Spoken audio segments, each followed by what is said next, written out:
Testing, testing. 1, 2, 3. Okay, let me see. So I'm going to try to plug in some microphone, or I should say some headphones. Okay, I don't know. I don't know if I plug in. I don't know if I plug in these earphones, if it's going to mute my mic. So let's see.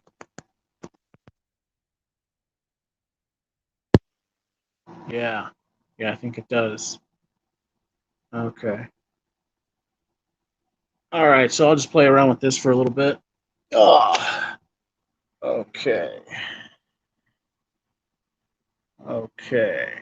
Going live here for the second time. Let's see if it works. Okay, let's see. Oh yeah, JP. I see you, JP. Cool. JP, I forgot. Where are you from, brother man?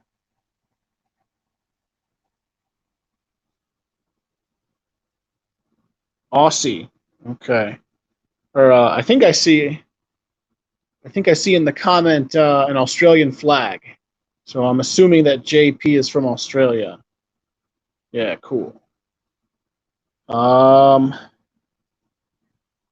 yeah, I don't have any big stories or anything. I want to try to play with this and um, learn how to um, what is it like? Send out. I want to do what these other guys are doing, where they send out like a I forget what it's called, a link. I'm sorry, not very tech savvy. This is the second time I've been messing with this thing, but this is really cool. Let's see how these timeout block user. No, I don't want to block. Okay. Do you guys know how to invite people? If you do, please write me a comment.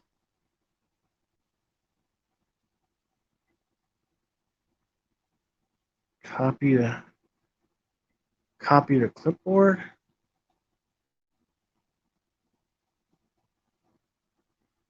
Send this link to your guests. You may also want to share our instructions for guests. You can have up to 6 people on screen at once. Upgrade if you need more.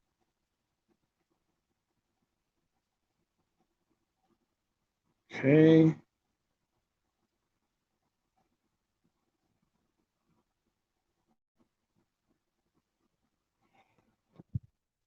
Hmm.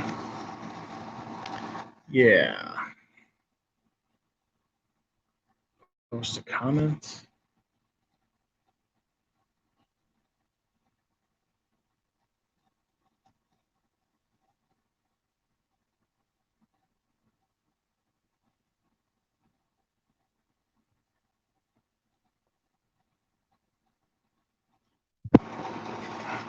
Oh.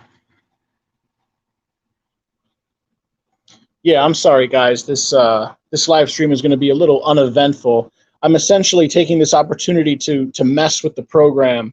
I want to learn how to go in and out. I want to learn how to play with all the functions of this app. Um, Lately, I've been using this StreamYard thing, or I haven't been using it. Other people have been using it, and there's all these cool little things you can do. Like I can send out like a text with a link, and then people can tap on the link and then join the show or whatever. And I want to learn how to do that.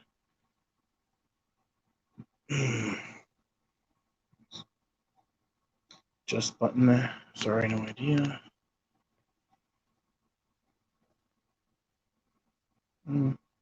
You're out of touch. I'm out of time. Do do do do do do do do do. I'm out of touch. I wish I can figure this. I wish I can figure this shit out. Da, da, da, da, da, da, da. Oh, this is so annoying.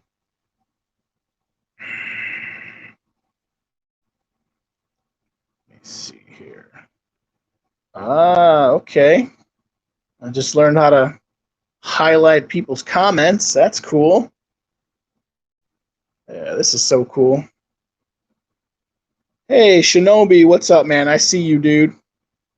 Yeah, Shinobi, check it out. I just downloaded this. What is this thing called? This StreamYard, and I'm trying to learn all the little functions. Hey, what's up, Black Red Pill? What's up, man? I do admit this is not gonna. This is just a test run. I'm just to let you guys know. Um, what I'm trying to learn how to do is what the other guys do, which is like send out a text with a link so that people can call in.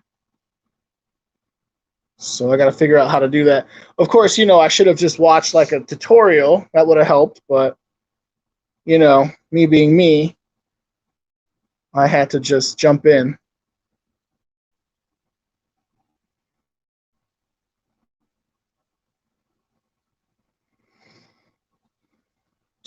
Do. Come on now. Post a comment. Layout.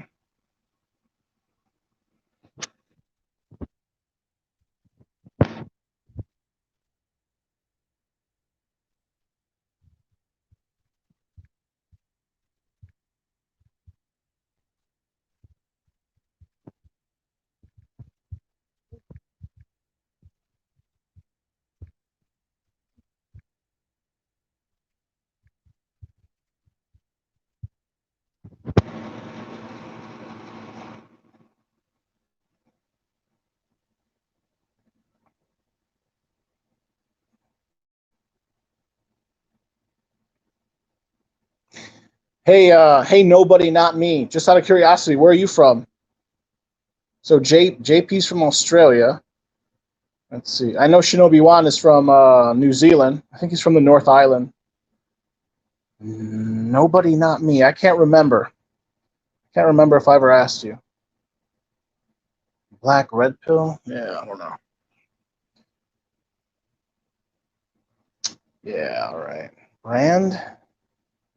Brand color, block, logo, rename brand, delete brand, banners, example banner, create a banner, comments, mic, guests, more, private chat, broadcast info, settings, second try, view on YouTube. Damn.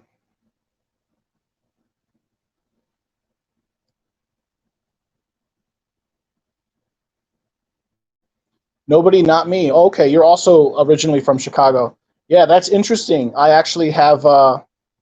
have plans of moving out of Chicago, although I don't know where I want to move to. Interesting though that you're from Texas. Texas is probably uh, it's definitely on my top list to move to. It seems like this country is going so, the Overton window is just, it keeps like inching to the left and to the left. There's only a couple of really safe places left if you're kind of a conservative like me, and that would be like Tennessee, Texas, Florida, something like that. What part of Texas are you from?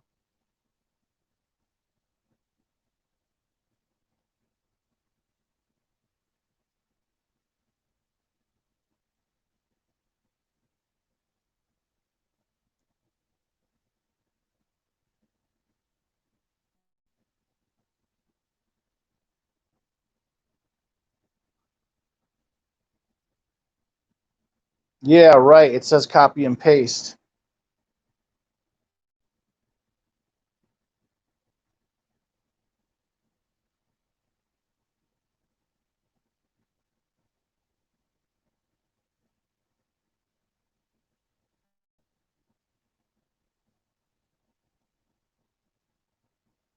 Okay.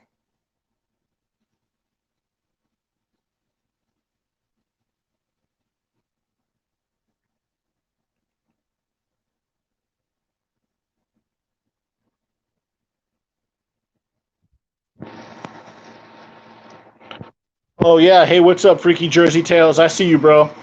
Listen, just to let you know, I let me reiterate. This is just a test stream. I'm trying to like learn this what's this thing called StreamYard. This is my second go. I don't know what I'm doing. I'm trying to learn how to like post comments. What I want to learn how to do is how to, I want to learn to what all the other guys do. You know, they send out like a copy or a link where you can call in, and then you can have like these conversations. I feel so lost right now. See, what I should have done. I should have gone online, probably on YouTube, and I should have looked at like a tutorial.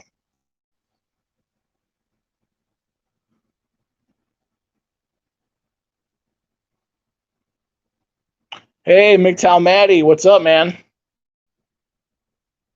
MGTOW Maddie, you know, I've always meant to tell you. I wish you'd start up a new channel. I literally watched every single one of your videos when you used to have a channel a couple years back. My all-time favorite video of yours is when you were driving. It was like kind of dark. You couldn't see anything. And all of a sudden, like this kangaroo popped out of nowhere, dude. Like it just came out of nowhere. And like you kind of hit it going like 15 or 20 miles an hour. I don't know if you remember that.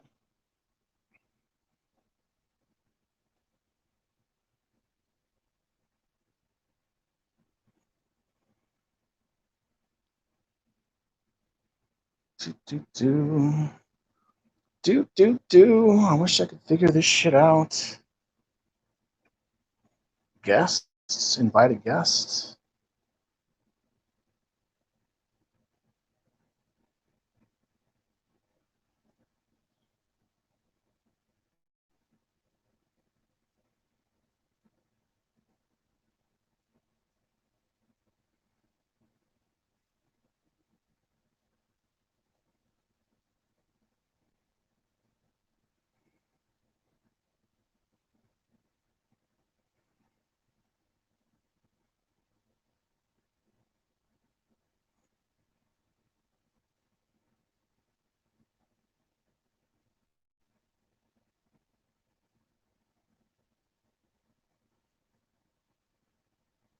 Copy to clipboard.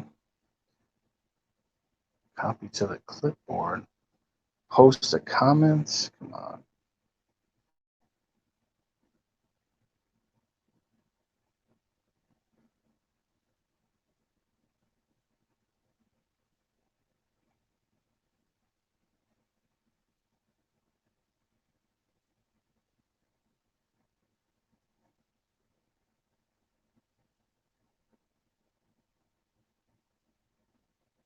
Okay. Yeah, I'm sorry, guys. This is not going to be the most eventful stream. Again, I'm just playing around with this. MGTOW Maddie, you did your radiator? Is that illegal or? I mean, what do you mean you did it?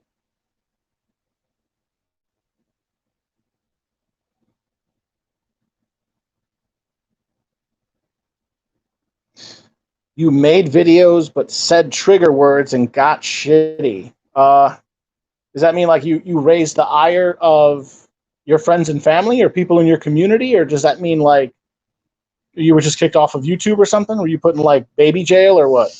Or not baby jail? That's child support. Were you put in like YouTube jail or something?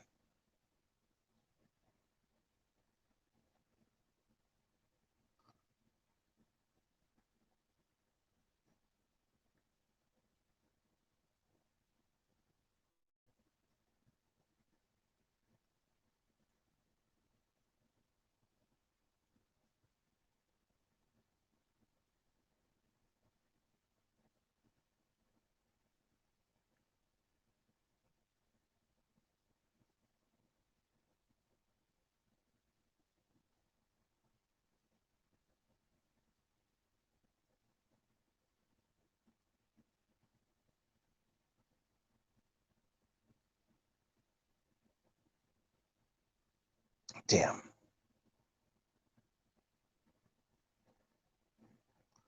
Susanated. Yeah, no shit.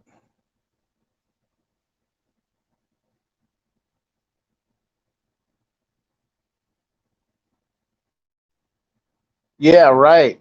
Yeah, right. You hit that. You call it a roo. It's not a kangaroo. It's a roo. He hit a roo.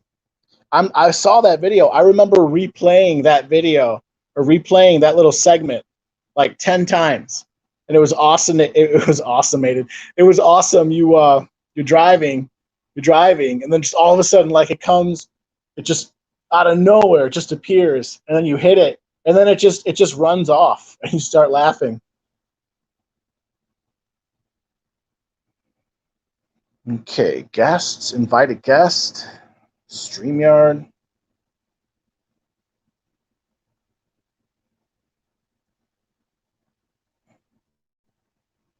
Copy. Try that. Post a comment.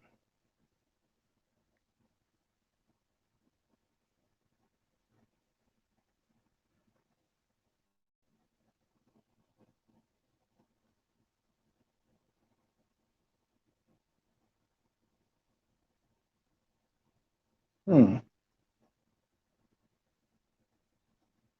Yeah.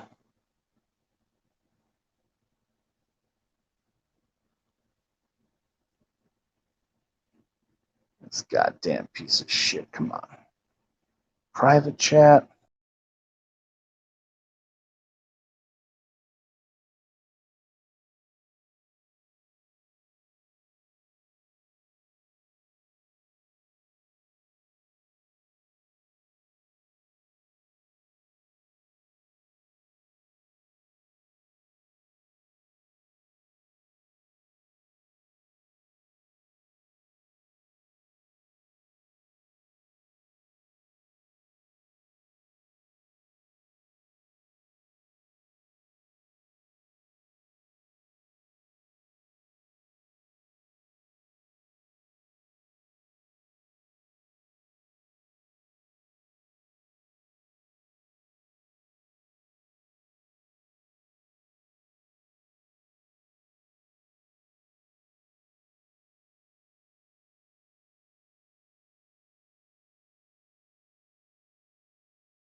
Dead air on the stream is interesting. It builds up suspense. Yeah, I'm sorry, Shinobi. I don't know what I'm doing, dude. That's the problem. I keep trying to like learn how to invite guests, and it what it seems to me the best or the quickest way or the best way is to like I go to guests, and then it says invited guests, and then it says invite guests to the broadcast studio, and then it says copy to clipboard, and I do that, and then it says copied, and then I close out, and then I don't know what to do after that. And then I go to more, and then there's like it says cancel, settings, broadcast info, private chat, layout, post comment. So then I go to post comment, and I'm trying to. Right there, was that it? Huh? Is it my shitty phone?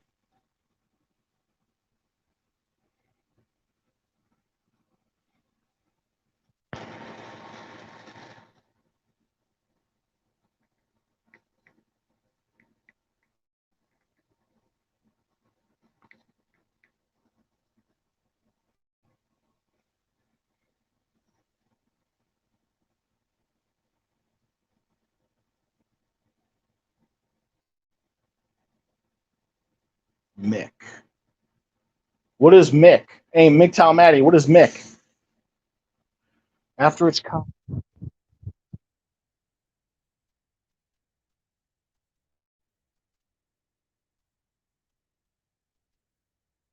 Okay, I'm gonna try that again. Invite a guest.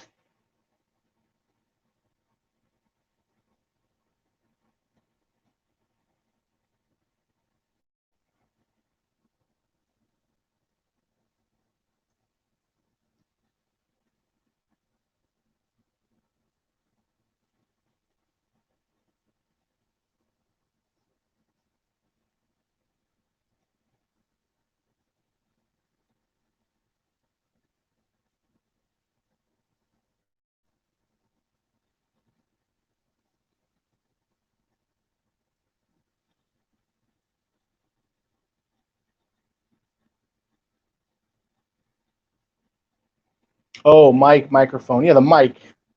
Yeah, right. Damn.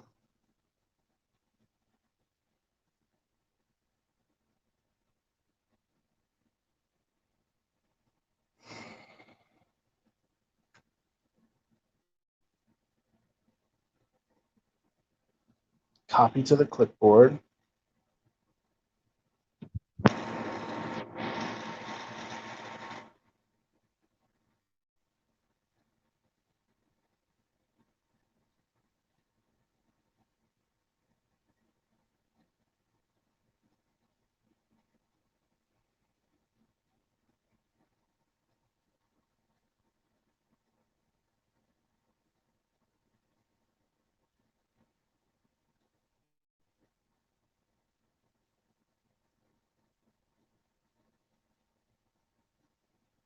Okay.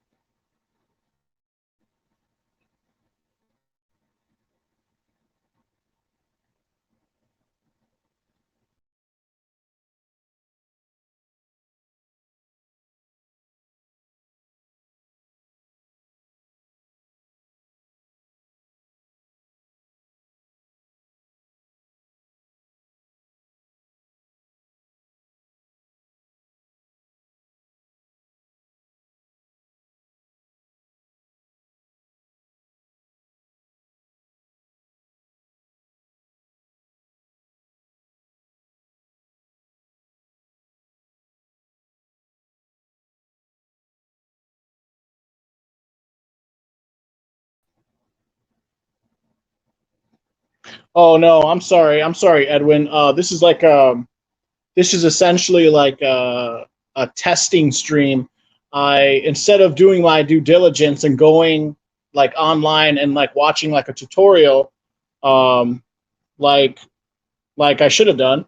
I was just being a dumbass, and I was like, "Oh, I'll just go.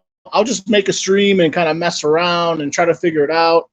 What I'm having trouble doing is figuring out how to send the link so that other people can join the live stream. So, seems I'm trying to figure it out. I don't know. I go to guests, I go to invite a guest, and then there's like a window pops up, invite guests to the broadcast studio. Send this link to your guests. You may also want to share our instructions for guests. You can have up to 6 people on screen at once. Upgrade if you need more. Copy to the clipboard, copied. And then I go to more, post comment.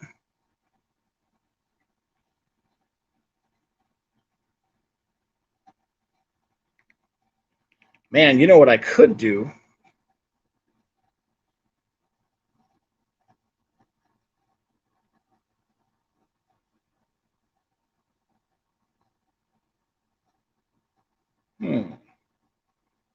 I could actually write it down. I could write it down and manually put it in. I'll try that. Oh.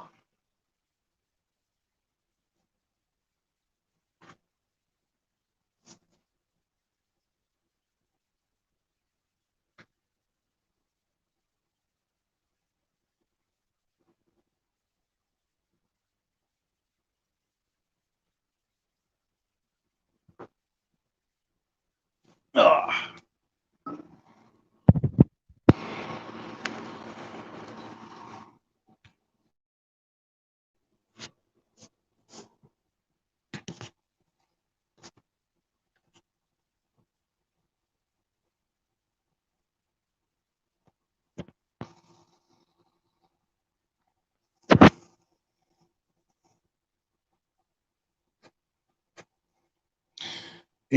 HTTPS colon backslash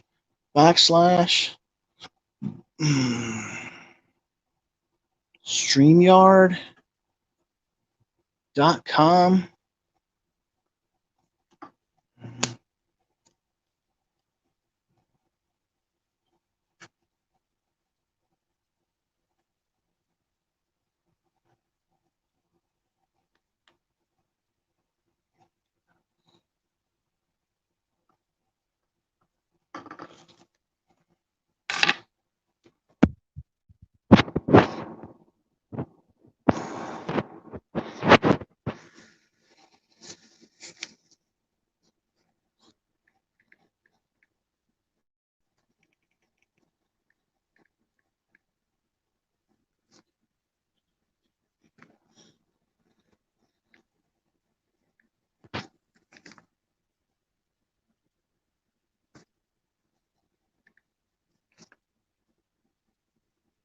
StreamYard.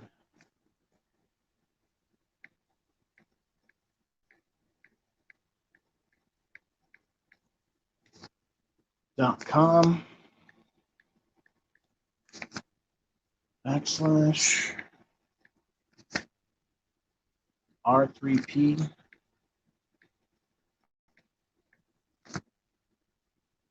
I6 SW.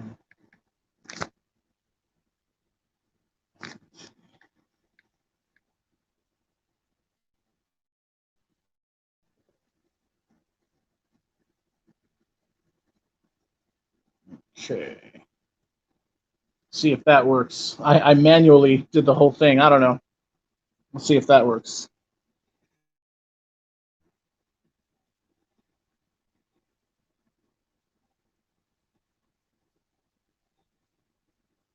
Guys, let me know. Let me know if that creates a link. One fast act. Give us some of your thoughts, brother Cowboy. I'm doing good. Still in lockdown, but I've got beer and weed. Oh yeah, man, Shinobi. Hey, just out of curiosity, Shinobi, what? So you're in lockdown. How does that work? Can you leave your home? Does it like? I mean, if you step outside, are you gonna get shot or like ticketed or something?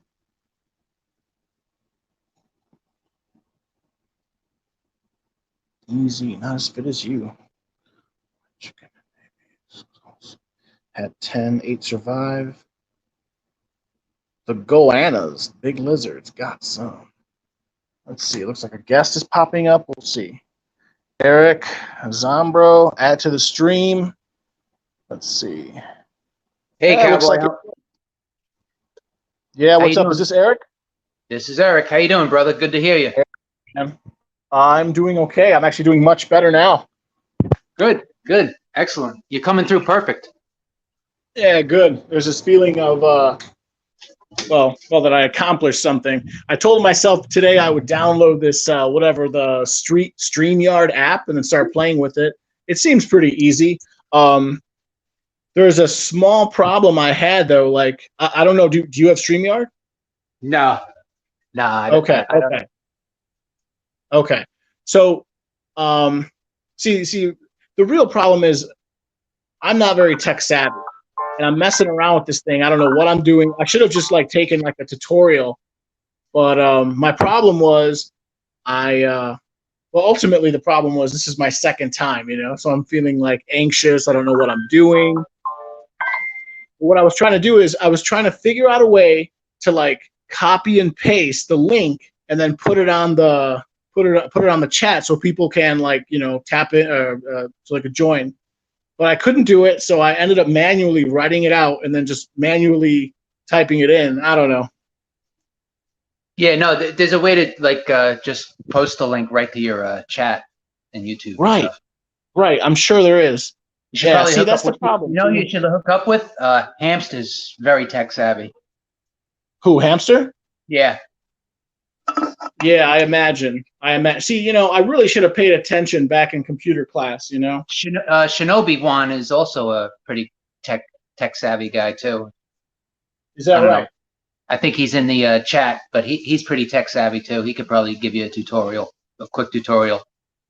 Yeah, yeah. I mean, it's no big deal. I guess now that I manually put it out, people can go and take a look. But yeah, Right. I just downloaded it today. So what I'm probably gonna do is whatever, for another half an hour, just run the stream and play with it. Yeah. And then, I'm also sure you could probably look it up on YouTube too. I mean, you could find anything exactly. on I was about to say that. Yeah, yeah. You just stole my thunder. I'll go on YouTube, watch a tutorial, and then pretend like I know what I'm doing. it. Like most of us, right? Yeah. So what's up? How's it going? I guess I will have a little stream here. I'll just try like half an hour. What's new? Everything's good, man. Everything's good. Okay. You knew last time we were on a stream together, we talked about New Orleans and stuff. So that was a good trip. It was great. And I'm heading up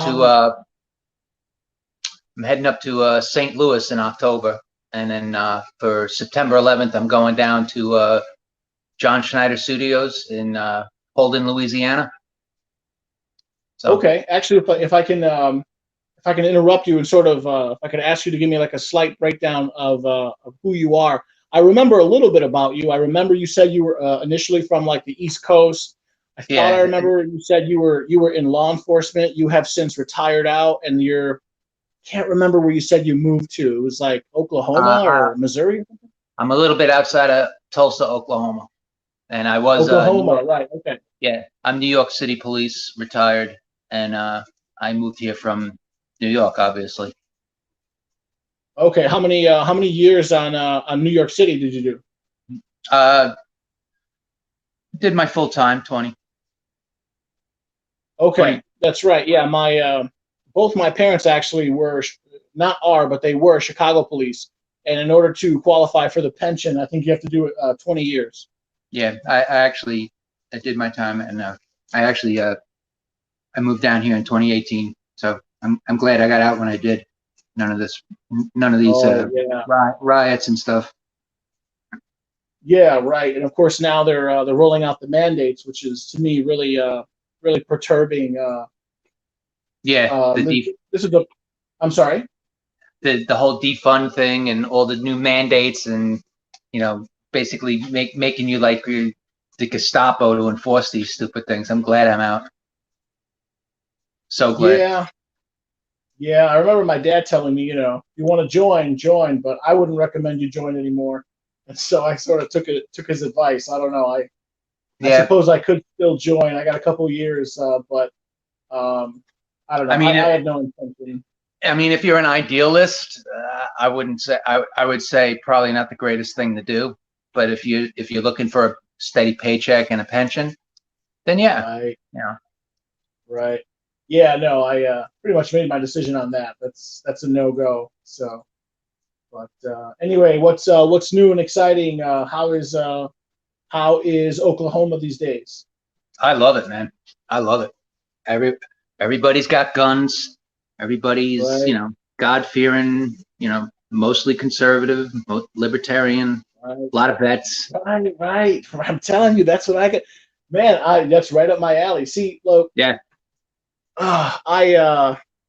whatever. I love Chicago. I was born here. I was raised here, but it's just so it's almost smothering. Like it's getting to the point where I'm starting to self-censor. I can't even share my thoughts, even on Oh yeah. like milk toast issues.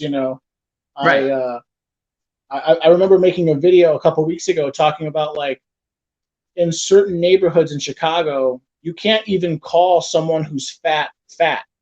Like I'm fat. If you were to call me fat, I maybe I wouldn't feel, I don't know, I wouldn't feel great. But at the same time, I wouldn't try to call your job and try to get you fired. Yeah, it's And crazy. it's kind of yeah, it's kind of like that here. Um, I don't know. But so now I'm thinking I want to get out. I want to figure out where I'm going to go. Um, yeah, I don't have any. Do you have any kids? Do you have a wife? Anything like that? Ex-wife. I have two daughters. Yeah. I Okay. I'm. It was funny. I left New York in 2018. I had to get cancer surgery and treatment from my time at Ground Zero. I got cancer from it. But Oh, shit. once I got healed from that, about the week after I got back from that, I started I got a good lawyer, a tenacious lawyer, and I had a year and a half custody fight that I ended up winning. So it was great. Okay. Okay. I'm sorry. Just because I am interested. And again, these Yeah, are no, all personal I get it. questions. You don't have to. You don't have to. You don't have to Oh share no, anything. no. But it's What kind of cancer? What kind of cancer did you get? How old are you? You sound like you're 30. I'm 51. Wow. Seriously, you can lie and say that you're 41. You like I don't know. Maybe I'm just not very good at like judging people's age by their voice, but No, I guess you sound younger than you are.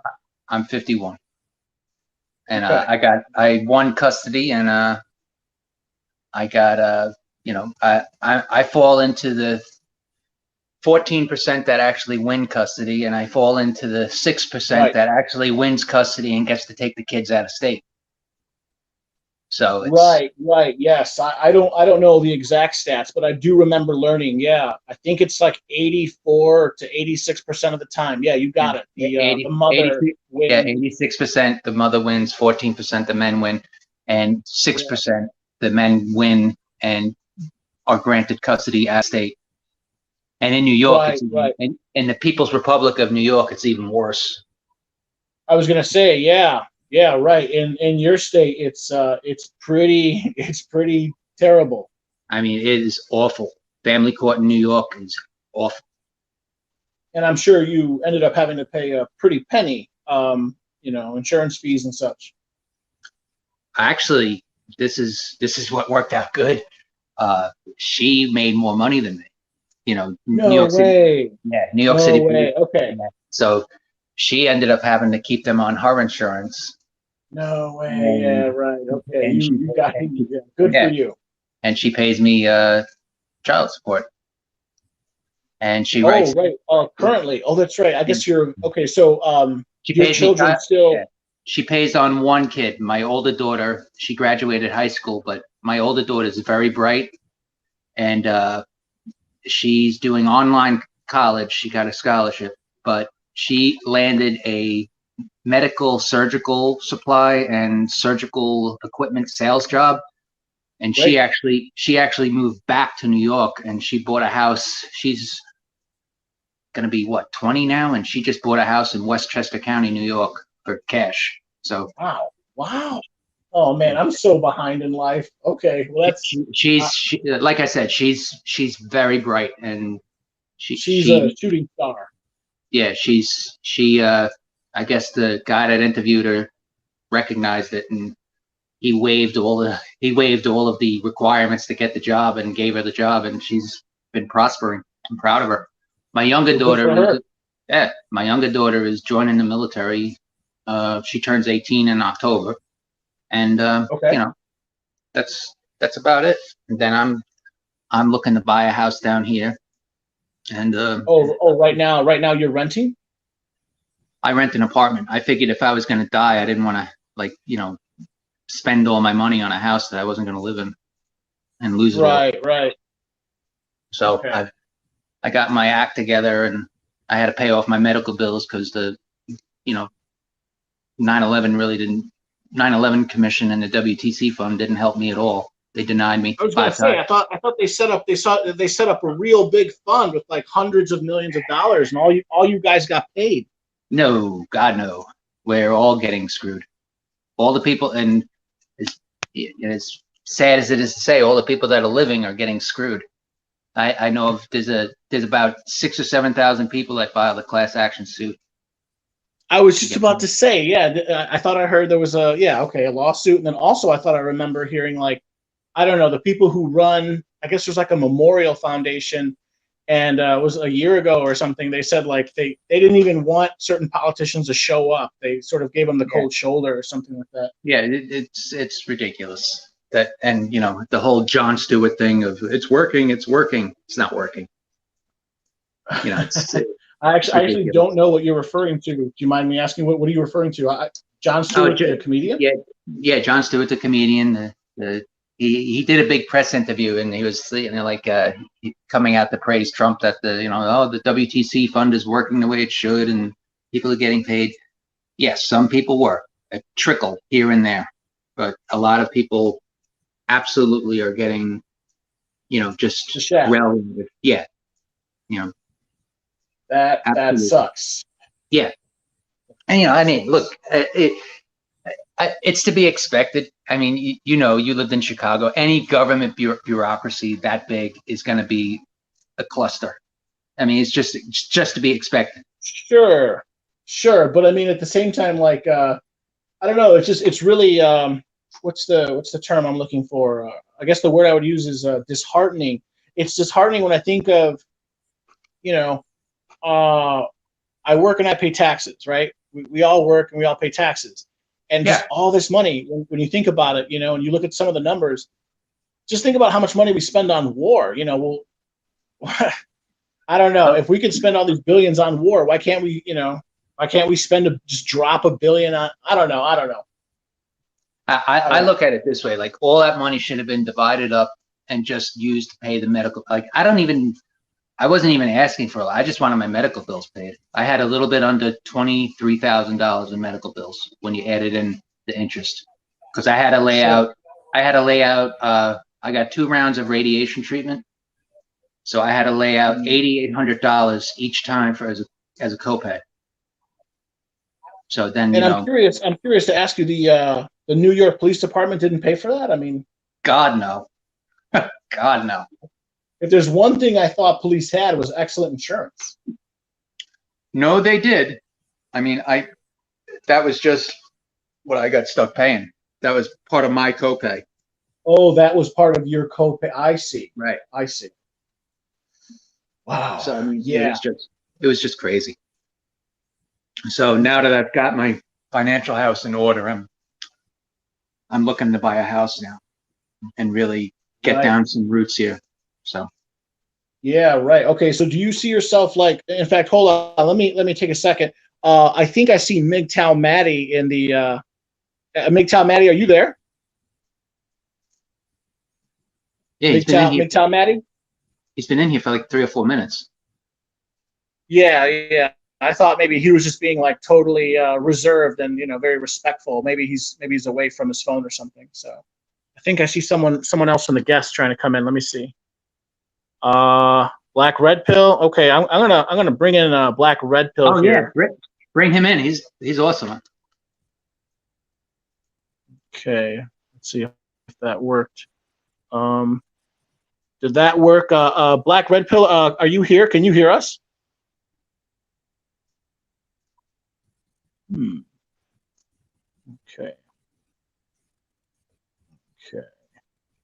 Private chat. Yes. Hey, you know what, Cowboy? I'll take off and let you go. It was good talking to you. Yeah, bro. Yeah. No, thank you. This was just a test run. I appreciate it. But in the future, yeah. Yeah, look forward to streaming with you, man. Take care.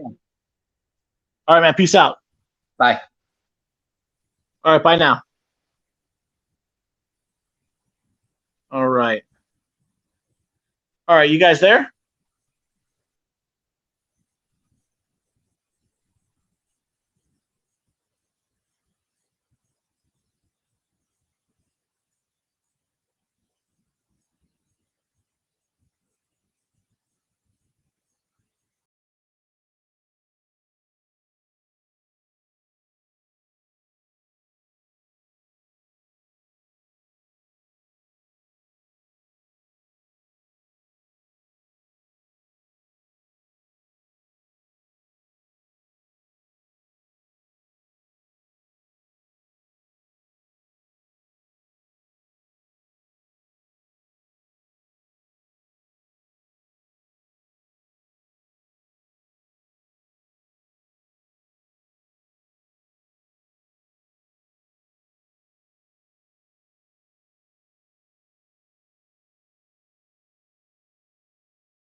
Okay, I'm back.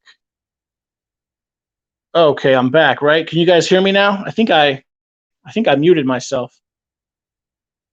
I see you guys are talking about magic mushrooms. Are you guys talking about psilocybin cubensis? Like, what is it? Plan B? Gobbles the MGTOW. All right, let's see what we got here. Nobody, not me. I'm old and don't care if someone calls me that. What's wrong with calling people fat? Yeah, no, I mean, there should be nothing wrong with calling people fat, but like, some areas of Chicago are so liberal. If you say something that's considered like not very progressive, people will actually like glare at you. It's happened to me before. One fast stack. I'm 47. Divorced. No critters. I'm assuming fast stack means that no critters means no children. Nobody, not me. 8% of men get custody by default. Winning custody is rare. 7%.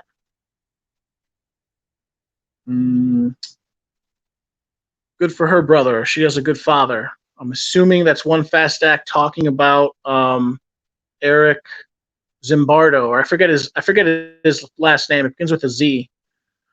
Nobody, not me. Lawyers are winning. Oh yeah, man. Lawyers are the only people that really make out during divorce. When my parents got divorced, I don't know. My father probably spent in excess of $100,000. In fact, really, it was much more than that. When my father got divorced, he ended up losing all 3 of his properties. He had a house paid off, and he had not one. He had 2 multi-unit investment properties. Both of them were in, at the time, kind of like run-down areas in Chicago. But now they're some of the most expensive real estate you can buy in the city. The estate, all of it, the house and the two properties, probably in excess of $2 million. I'd maybe even more. We're looking at 30 years of rents. Oh man, my dad lost everything, but he had to pay a ton of money to lawyers. In fact, he had to pay my mom's lawyers as well. So it was pretty bad. All right, moving on. Black pill. His story reminds me of what my grandfather went through due to government not paying out after he got poisoned in Vietnam. Yeah, that sucks. What is that? Like some Agent Orange? I don't know. Oh, you got that right, brother, not me. Oh, all right, looks like we got a guest. I'll try to bring in a guest here. Let's see who it is. MGTOW Maddie. Hell yeah, bro.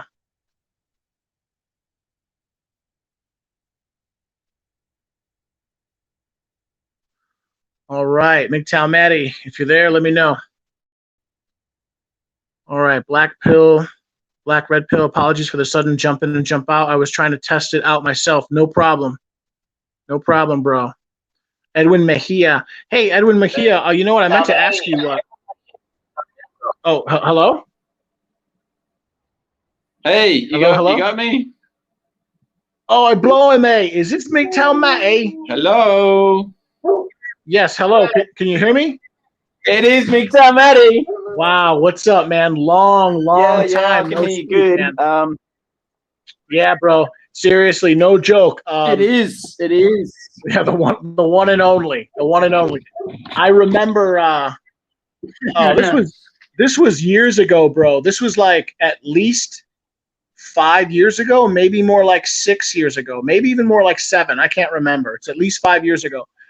I was still kind of like a freshly minted MGTOW guy, and you were one of the boutique channels that I found. I found a lot of your videos to be very no homo, very therapeutic. Yeah, you know, I remember in a lot of videos you would basically talk about your.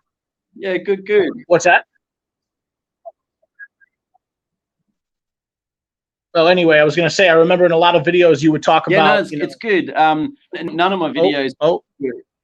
I'm sorry. I don't know. Sorry, there's a bit of a delay. I'm on the other side of the world, so there's probably. That's very true. I don't know. That's very true. 3 seconds. Well, how would you like to? I can be quiet for a second. Can you possibly maybe introduce yourself to the group? Yeah. Oh, yeah, no, it's all-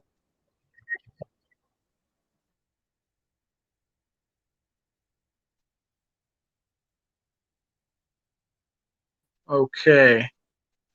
I'm not sure if if his connection is all good. So I'll continue. Okay. Where to start? Got getting on.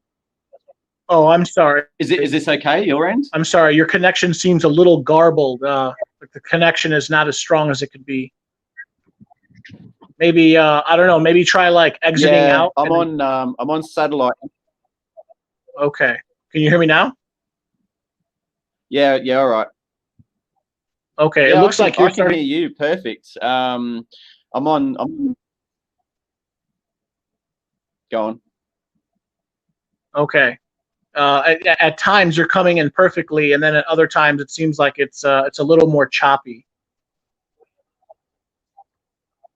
Okay. Yeah, I'm on off-grid satellite internet. So Right. Now, that's probably got a lot to do where with do it. you live? Where do you live, by the way? You don't live in a big city, right? You live in the outback, so to speak, like in the rural areas.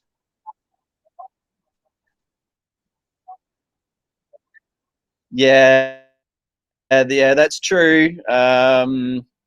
Nearest major town's about 100 kilometers away, a bit more.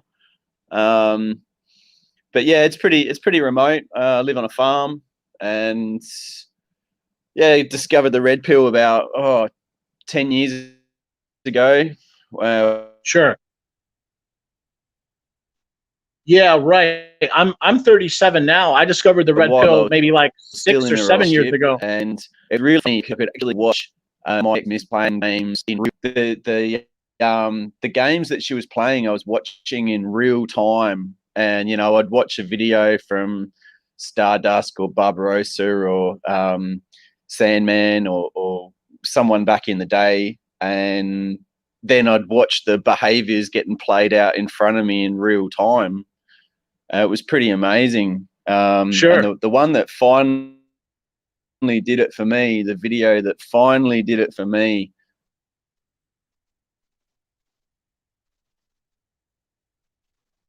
Oh, I'm sorry. It sounds like you was cut out there. TFM She'll Never Love You. And if you have watched that, I'd strongly recommend it as a foundational piece for. You got me back? I'm really not sure how the audio is going on your end. So yeah, I found TFM She'll Never Love You. Oh yeah. That was the video that really Oh yeah. I remember. I really did remember it that exact for me. video. And it was funny because I was actually yeah, and the funny thing was I actually watched it, and she was in the room, and she was watching it, sort of trying not to watch it, and yeah, she was watching it to the side, sort of thing, and she got so angry. She got so angry, and she actually said, "I hate the monkey. I hate that monkey." And I laughed.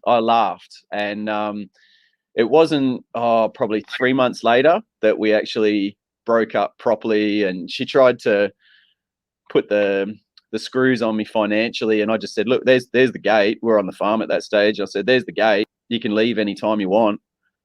Sure. And I just pulled a shit test pretty badly, and yeah, eventually she just took off and went back overseas where she was from, and from a Western country. She wasn't like a fully imported cheap model. But yeah, it was pretty interesting because she was gone for about 6 months, and then my accountant rang me up and said, "Oh, I got a letter here, blah blah blah. Do you want me to open it?" And I said, "Yeah." And it was a letter that she owed $7,000 on her personal credit card, which she thought that I was going to get stuck with. Right. But I'd actually over. taken myself off that account because it was a dual account. I'd taken myself off that account about 6 months before, and I didn't tell her. but yeah, she took off overseas, and she was planning on leaving me with a $7,000 debt. So, you know, that was a bit of, I don't know, salt in the wound, if you like. Sure. To think gotta be that a she'd been wake-up call. planning this whole thing for about, yeah, she'd been planning the whole thing for at least 6 months, 12 months out. And she was trying to screw me over basically to get all my cash. And I had to pay her out a fair bit, but it could have been a lot worse.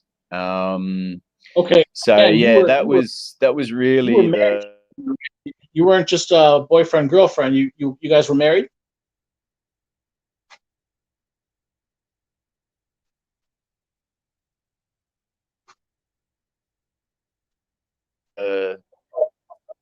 yep, come back.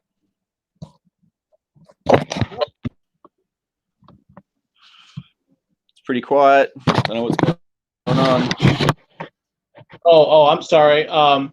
Yeah, no, I was listening. I had asked you. I don't know if you heard me. I'll repeat the question. So, like, you were married to this woman, right? You guys were not just dating. You were legally married. Is that correct?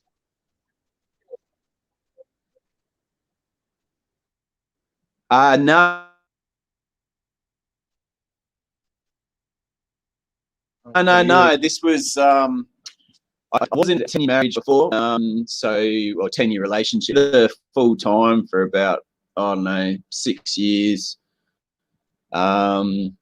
Seemed like a pretty good chick at the start, and then I started noticing the behaviours. The one thing that I would say is, for any fellas out there, one of the main key times that you've got to be extremely careful is any time where a chick is somewhere between 28 and 34. Right, 28, right. 30. They get those baby rabies. They start getting desperate.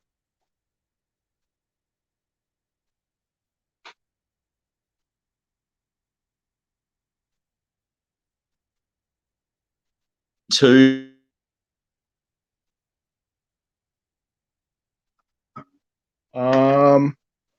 I don't know. You seem to be cutting out a little bit on my end. You know, that's about right. And that's the baby rabies stage. They start, people, like families start saying, hey, you're going to have kids. You're running out of time. And that's at, say, age 30. And then they start thinking about it. And by age 32, by age 32, they're insane. They all they want to do is get impregnated. And that's hang on a minute. I might be able to That's take fine. you for a little bit of a walk. Obviously, I try and keep things a bit dark about where I am and all that sort of stuff. But yeah, no, I totally understand. I purposely don't show my face.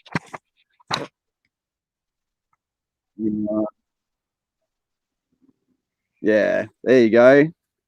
That's out my back door. Oh, looks like the farm, huh? So you hear the cockatoo.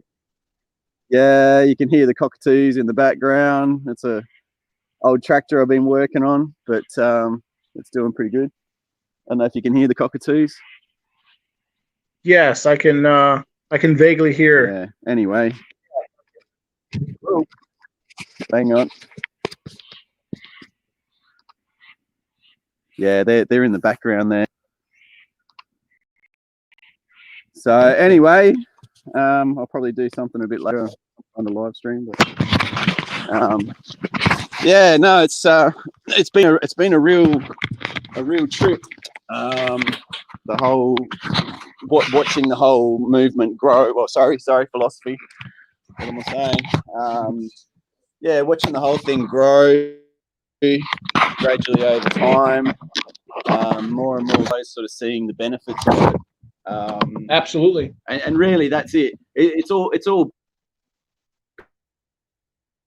benefits.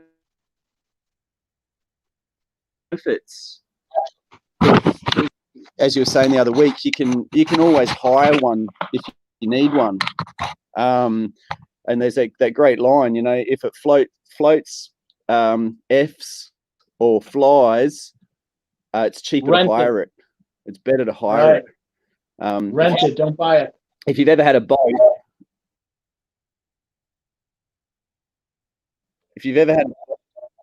Yeah, like, you know, all the expenses that goes into it, and then you can just, you know, hire one. Okay, it sounds like maybe you're cutting out a little bit. Yeah, no, I heard you. Here in the States, we have a similar saying, or I guess it's the exact saying. It's the exact same saying. It's like if it flies, floats, or fucks, rent it.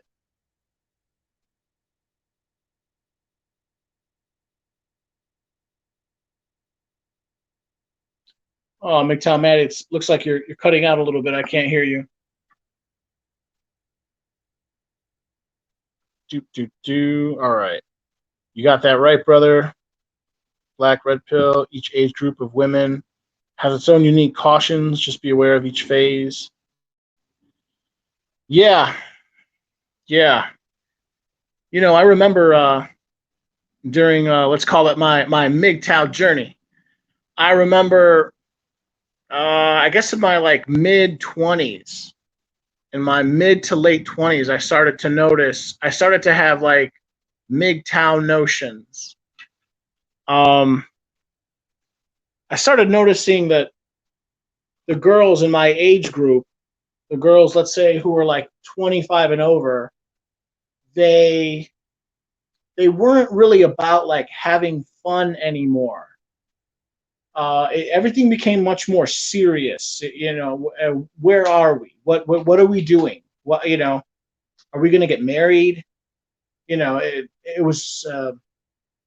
I was at a stage in my life where I still wanted to have fun. I mean, I literally remember being like 25, 26 and still wanting to go to like keggers and house parties. While the girls at this age were like, you know, I want to get married. You know, are we, where are we? Are we serious? I want to have kids.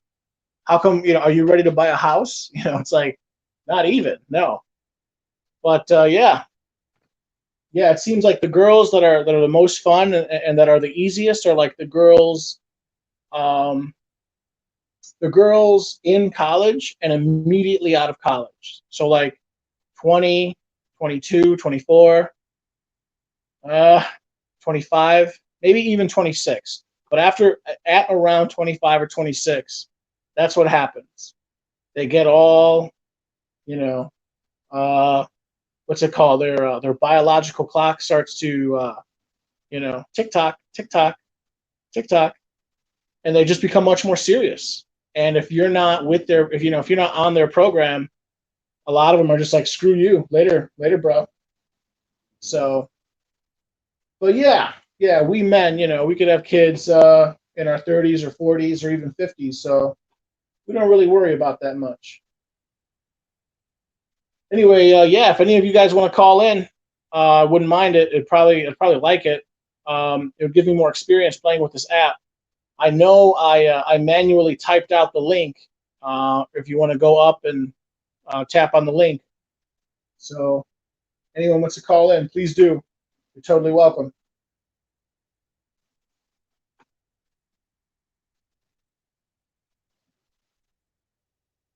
Do. Mami, el negro está rabioso, quiere pegar conmigo, ven y dile a mi papi. Do.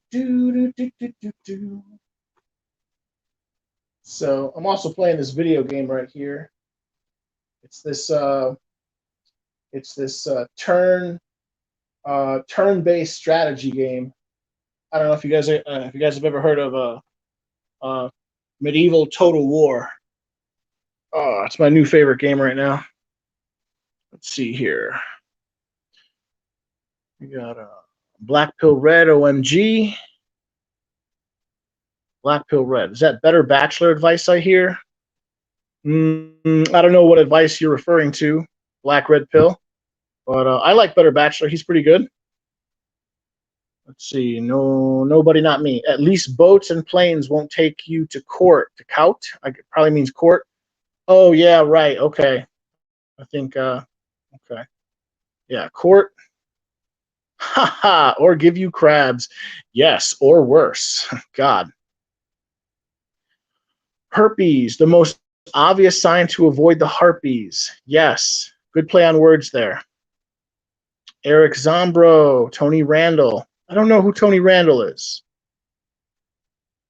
Dredgy G, yo, you need advice with that keto shopping list, bro? Oh my god, yeah, I remember you. Yeah, Dreddy. Okay, so here's what I did with that. I took out a piece of paper and I wrote down the list. Of course, I still have it; it's online. But okay, so that's basically my plan now. I'm gonna do, and I was doing some research. I was doing a little research. Again, I think your name is Dreddy G.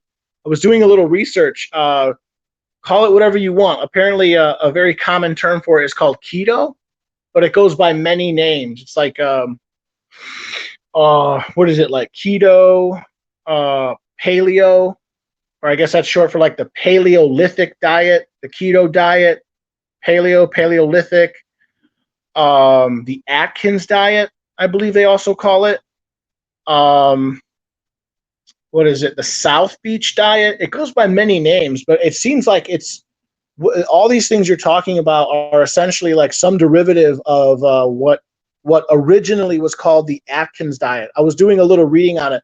There was this gentleman by the name of Dr. Atkins, and he what was his deal? He was researching. He was researching a group of Native American Indians in the north, like way up north. I think they're called the Inuit, or colloquially we call them Eskimos, but I think they're called like the Inuit. And he went up there. This was in the 70s, and he was like researching them. And what he found is all of these guys were like skinny and had good musculature, and but they were eating like fat and like seal blubber and like fish all day. And you know, whatever, they're Eskimos, they're living in the tundra. You know, how is it that they're eating all this fat? How is it that their diet consists of like all this really fatty foods, but none of them are fat, they're all skinny? And as it turns out, like he discovered what we call keto or ketosis. And ketosis is like this I was looking it up. It's like it's some chemical reaction where like your body normally makes glucose or something for your energy source, but then when you only eat a certain amount of carbs, it like shocks your body, and then your body switches from using glucose as its main energy source to using fat. Your body literally converts to using fat as its primary energy source, or something like that. I don't know. I got to go back and take a look. But yes, apparently the diet works. And I'm going to try it. I'm going to try it out. So yeah, Dredgy G. I'm sorry to go long, but yes, I ended up manually making a quick list, and yeah. So I already bought some of the supplies, but I got to buy some more. I bought like $30 worth of like canned octopus, or it's like calamari from Spain. And I don't know. I think I got to go back and get some like fresh veggies. But yes, I'm going to try the diet out. They say whatever. They say it works. Like it's scientifically proven. So we'll see. Anyway, I'm sorry. Moving on. Let's see. Eric Zombro had kids in the 70s. Eric Zombro loved Total War. Oh yeah, cool, man. Cool. Eric Zombro, do you play Total War? Did you play Total War 1 or Total War 2? I've played Total War 2, but I never really got into it as much. I like the first one, the original one, Total War. Rome Total War, awesome. Yeah, I never played Rome Total War, but maybe one of these days I got to expand. Oh, let's see. Black Red Pill. Oof, the delay in comments. Okay. Tony is an actor. Had a kid at 79. Oh, let's see. Oh, Tony who? Tony Randall. Okay. He had a kid at 79. Wow. Yeah, right. See, that's amazing. That's amazing. When you look it up. So like, apparently, basically, think of it this way. If my understanding is correct, boys and girls go into puberty right at about 12 or 13. Let's say 12, 13, 14. Both boys and girls typically hit puberty. women's window for women's fertility window is basically between like 13 and 33. So they've got like this solid 20-year window. Let's be generous and call it 25. They can have kids maybe up to like 36, 37, maybe 38. But again, statistically, after about 36, 37, their fertility, it just falls off a cliff. I remember reading a study. It was talking about like if you have sex with a girl who's 18 years old every other day, within 1 year, she's got like a 90% chance of getting pregnant. If you have sex every other day with a woman who I can't remember what the age was, like 37 or 38, she has less than a 5% chance of getting pregnant. So yeah, I mean, their fertility, it's still there barely, but it just falls off a cliff, you know? All right, Tony's an actor, had a kid at 79. Yeah, what's his name? Who's that famous actor? He founded SNA Studios. Charlie Chaplin. Charlie Chaplin had his first child at 81 years old. He had his first kid at 81. Women can't have kids at 71. It's just they can't do it. They got that tight little window. And that's why, again, this is like MGTOW knowledge. This is why they get all serious right after about 25. They're all about, come on, where are we? What are we doing? Let's get it. But men can take it easy. Men literally have decades more than women do. So, all right, moving on. Dredgy G, yes, sir. Keto or Atkins or whatever. Yeah, keto or Atkins, paleo diet, Paleolithic, South Beach, low carb, call it whatever you want. Let's see. Forrest Burns, ketogenic. It derives from ketosis. Yes, right. I remember reading, or I was looking. Yeah, right. It's as I described. It's this chemical process or something. All right, Dredgy G. Oh Jesus, yeah, the fancy names. Okay. Black pill, keto is better. Keto greater sign than keto is greater than Atkins. Okay. One fast DAC. I'm on a no Femon diet. Yeah, bro. I mean, here's the deal. I mean, I haven't dated. I'm 37 now. I'll be 38 in like a couple months.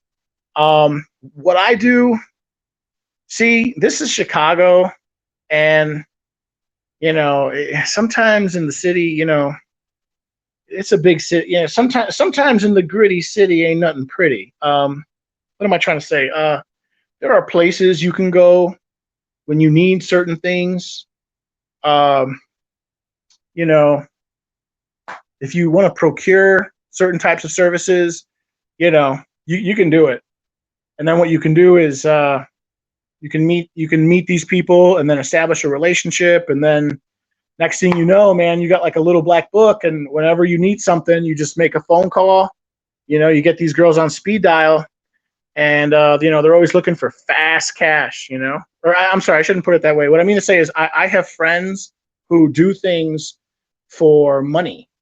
For money.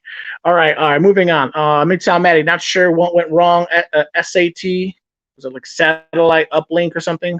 Sat internet is painful, especially with everyone in New South Wales, I'm assuming, at home, and every comp streaming horn pay. Okay, I don't know what that means, but yes, basically, he's got a satellite mobile uplink.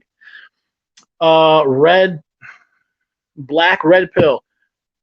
Tried both diets. Keto is better than Atkins, no contest. Okay, I'll look into that. I didn't know that there was much of a difference. The only difference I have ascertained thus far is that like certain whatever keto, Atkins, paleo, South Beach, low carb. Yeah, the major difference is like one of them says you can only have. One of them says no carbs in the beginning. One of them says 10 carbs. Another diet says 20. One diet says you can have up to 40 grams of net carbs a day. I don't know. But I'll look into that as well. All right, Forrest. Go for Dr. Jason Fung and Dr. Dominic D'Agostino, true authorities on ketosis. Okay, I did not know that. Dredgy G. Okay, how do I call it? I ain't showing my face. Okay, Dredgy. So, I'm new to this. So I kind of don't know how to like keep sending out the link. If you go up, if you look at the comment stream, go all the way up in the comments, and I had to manually write out the comments because because I'm an idiot and I'm not very tech savvy. I had to go up and like instead of copy and paste real quick, I had to analog. I had to manually write out all the letters and then type them out manually. So if you go up, it's up there near the top, I guess. Link is above stream link. Yeah, hello, the house. Oh yeah, Kwai Chang. I don't know how to enunciate that. Kwai Chang Kane? Kwai Chang Kane. Kwai, are you just out of curiosity, are you Asian? Sounds like maybe an Asian name. Although you could just be an Irishman for all I know. All right. Haas Zur, snake juice diet. Right. Dredgy G. Bro, make sure you start the diet the day before your last day of your work week because the first few days you will feel like crap. Keto flu. Okay, that sucks. Yeah, right. They say that. Right. Your energy starts getting real low. Okay. Hey, Fatty. Hey, thanks, man. I appreciate that. I like Total War 1. Yes, that's what I'm playing right now. I'm playing Total War 1 right now. Sorry, Cowboy. I re-listened to the end. Craptacular. It's all right, man. Whatever. It's satellite, you know. Yeah, Maddie. Okay. I like that tractor, brother, Maddie. Yeah, bro. I like tractors. I went to university out west in South Dakota, and I was such an idiot when I first went out there. I was essentially blue pilled, and I thought like I was hot shit. You know, I was basically a smart ass, thinking like, oh, I'm from the big city and I'm better than all these people, and these are just like small town country bumpkins. And nah, dude, that was so dumb of me. I ended up falling in love with the culture, and yeah, they had like they're called tractor pulls. They have like these festivals, and these guys, you know, these men and their sons, they soup up these old tractors and they basically race them around. It's the coolest thing. Okay, MGTOW Maddie, the time delay is a bitch. I'm getting you about 3 to 6 seconds delay. Sorry, bro. Hey, it's okay. You are literally on the other part of the world. You're on the other end of the earth. Black Red Pill. Charlie Chaplin was not the father of the kid he was forced to pay child support for. Oh, I did not know that.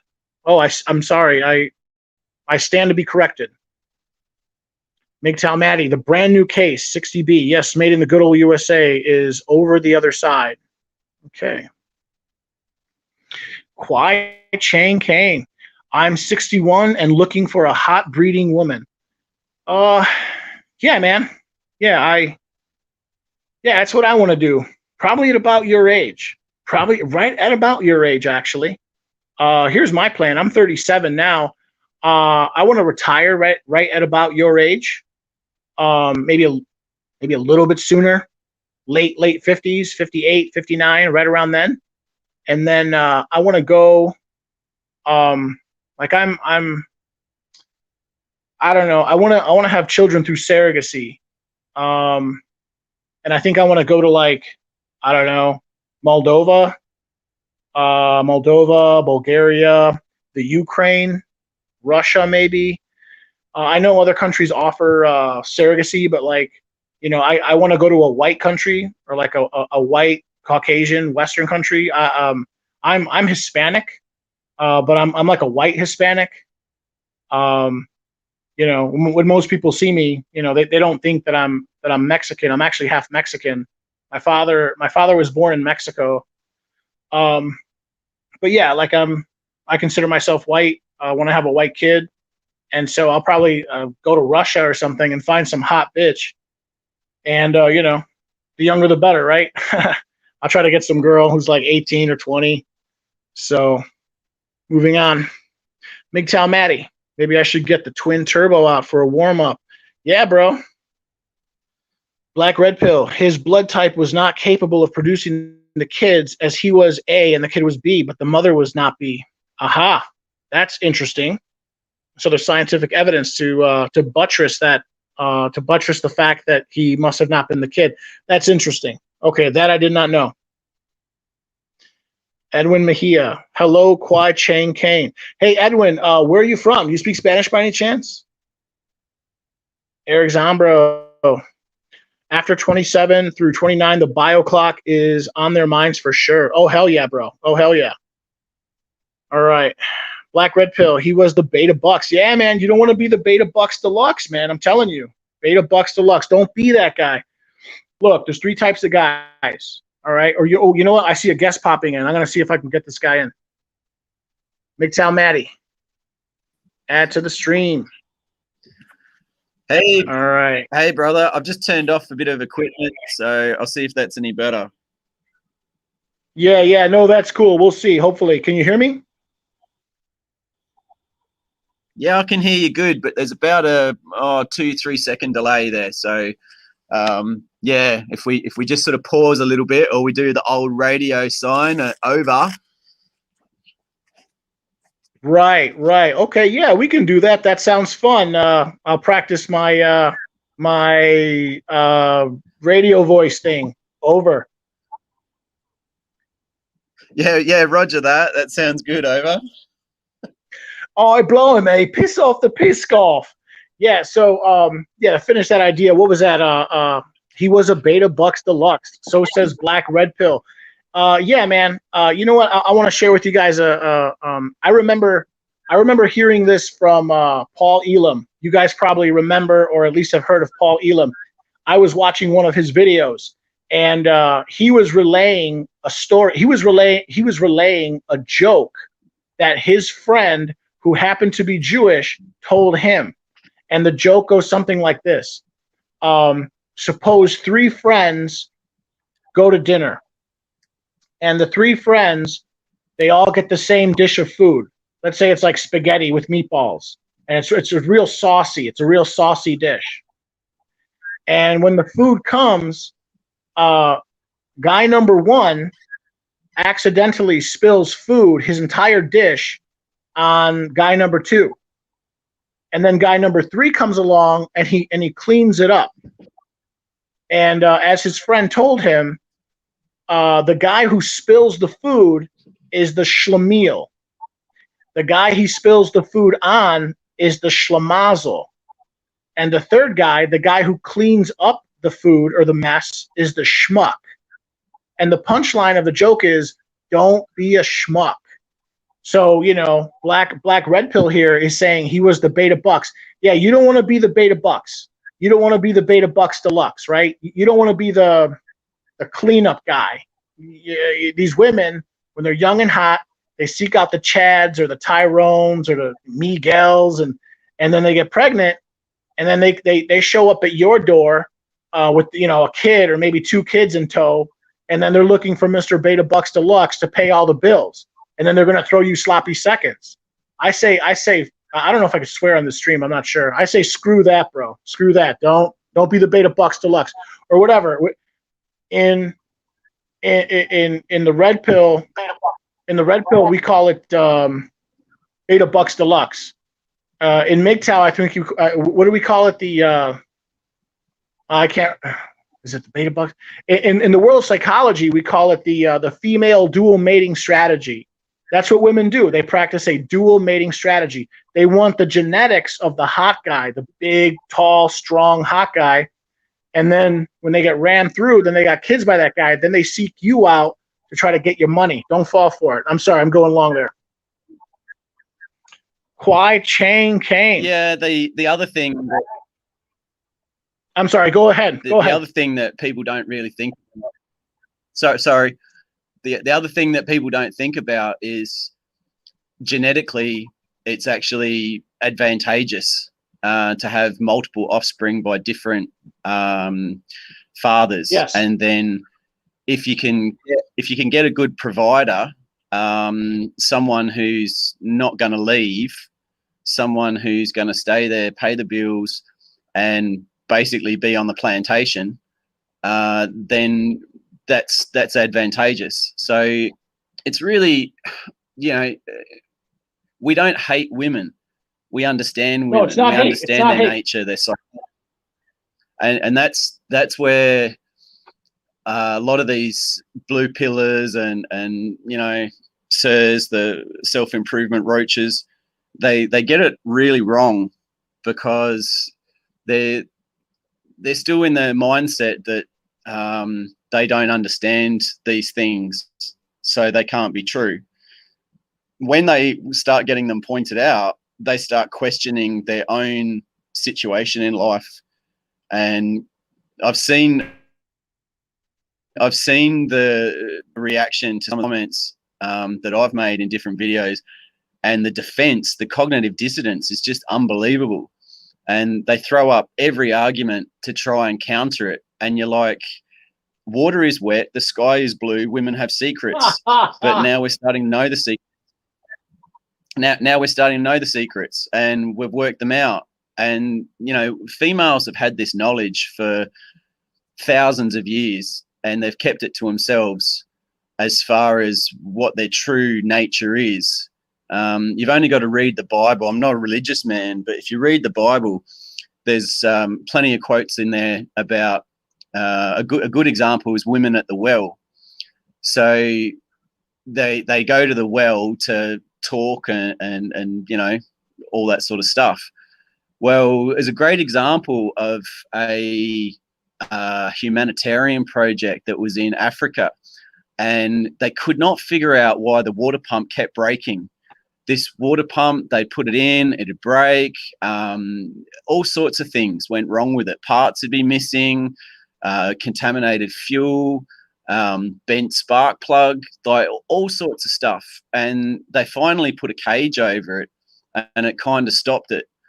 But what they worked out was the women actually enjoyed walking 5 kilometers away from the village to the water source to get the water, because it gave them time to talk about all the men and all the things that were going on, and to plot and scheme, basically.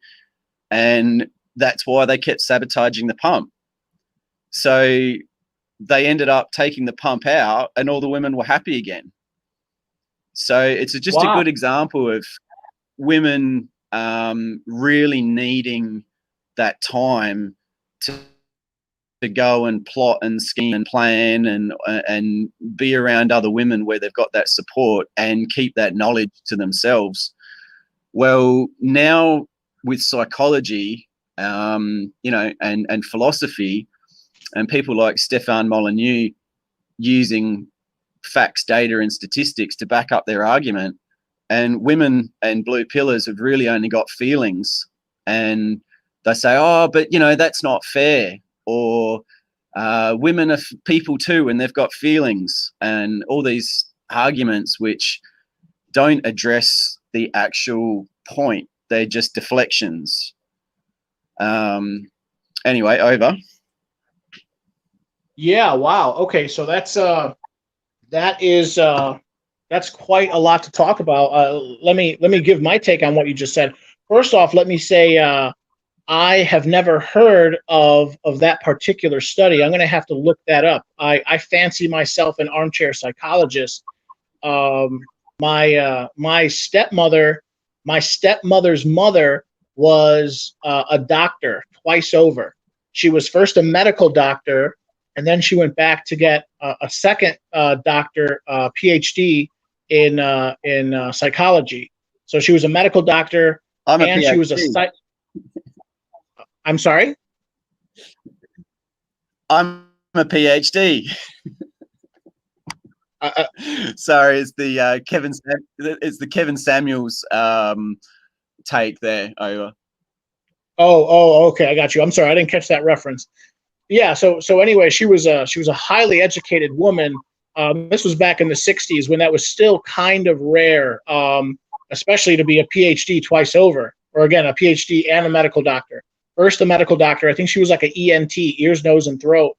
And then she went back and she became a psychoanalyst, and that's the highest level. You know, whatever, the lowest level would be like, I don't know, a high school counselor or something like that. And then, you know, above that would be like, I don't know, a psychiatrist, a clinical psychiatrist. And then the highest is a psychoanalyst. I think I know that to be true. And yeah, she would talk to me at length about psychology. and that sort of fostered in me an interest in it. So I kind of got into it. I'm gonna look up that study, what you're talking about, the African women in the water well. I'll look that up. But yeah, I think really Yeah. that's what's going on. I'm sorry, over. Go ahead. You were saying over.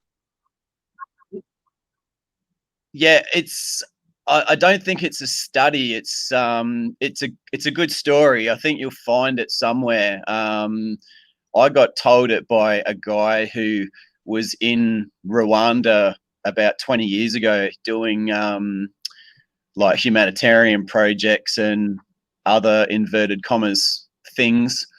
And they had a very similar experience when they were in the Northern Territory, far Northern Territory in Australia, really remote area. Same sort of thing. They set up humanitarian aid, and they set up a toilet block, and they couldn't figure out why all the toilets were getting blocked, like consistently, just every day. And what they worked out was that the women were using it as a rubbish disposal area. So all their things that they didn't want anymore, they just put in the toilet and just press the button because it just disappeared. So they just thought they could put anything in there and it would just disappear. So they had to do a whole retraining day where they, basically got the whole community and taught them how toilets work and where it goes and what happens and what you can put in there and what you can't. That's a same guy told me the same story. So anyway, over. Yes, that's interesting. Regardless, I'll definitely take a look at that and see what that's all about. But yeah, to continue on to analyze what you were saying. Yeah, unfortunately, I completely agree with what you just said. And I would use a different analogy. I would use the analogy of map making or cartography. Cartography is all about map making. So during the age of exploration, or you could say the age of colonization, or the age of expanding trade, these countries, mostly 3 or 4 European countries, Portugal, Spain, France, Britain, or I guess England at the time, and I guess also the Dutch. They were sending out these crews of dudes. They were sending out these I don't want to say armadas, but these ships out to go and trade. But these ships would also go out and sort of explore and map. If you were to look at maps, let's say you were to look at a world map circa 1450, you would see large parts of the world missing. Both North and South America would be totally missing. The southern half of Africa would be missing. Australia was totally unheard of. I can't remember who discovered it, Captain Cook or someone. Macronesia, Micronesia, Polynesia, New Zealand. But if you look at world maps 200 years later, circa 1650, it's all there. It's all there. We had not worked out every single detail. We had not worked out every single bay, every single gulf, every single peninsula, but you could see all the major bodies. That's how I liken human psychology. We have been able, using modern human psychology, to peek into the mind of the female. And everything you just said, I believe to be true. In the past, women have always been like this, but they've been able to keep it under wraps. Now men can talk to each other, and we can talk to each other, from far distances. You're halfway around the world, and we can talk to each other, and we can compare notes, and we can share stories. And what's emerging is exactly what MGTOW talks about, or the red pill, and that is, I've summed it up in three ways. There's 3 things you got to know about women. Number 1 is hypergamy. Number 2 is Briffault's law, and number 3 is solipsism. If you understand those 3 concepts, you will understand women. And when you truly internalize this information, in the final conclusion, I know it's not nice to say, women are essentially lying, cheating, scheming, scamming, plotting, backstabbing people who will try to fuck you over, steal your money, leave you in debt, and break your heart. Over. Very good. I really, really like the cartography reference. That's actually a great way of looking at the problem. That's really, really good. Just before I forget, I don't know what my audio is like your end at the moment. You can tell me in the next session. But yeah, really, really good point. The thing that I would add to those three is female group preference, and a lot of people underestimate that. They don't understand it, and they don't understand how feminism works. Women have always been feminists since Jesus wore sandals. It's all about the collective. It's all about the group. And if you think of them, much like your cartography reference, if you think of them like the Borg, they just assimilate. They just slide in and assimilate and bring your culture into theirs, and or your resources, should I say. So that's a good way to look at it. But people can't understand why the MRAs will never be successful. They just can't get it through their head. You know, they'll say things like, oh, well, if you don't like it, change the system. We can't change the system because we don't control the votes. And then they go, oh, well, just get enough women on your side. And this is a really interesting point, because you'll get people in both the anti-MGTOW groups and also feminist groups that'll say, you know, oh, you've just got to, you know, talk to enough people, enough women, and get them on your side. The problem is, a woman, if you put it to her and you say, okay, like say you're Karen Strawn type, and you say, look, men are getting a really raw deal. Would you be on board with voting or giving up some of your rights, etc., and making it more even? They will say, yes, I would, but I can't do that for everyone. I can't make that rule for everyone because it's not fair. And that is a great example of female group preference, where even if you can get the individual female that you're talking to right at that point to see sense, reason, and logic in the way that, you know, men are awarded less than 10% of custody for their kids.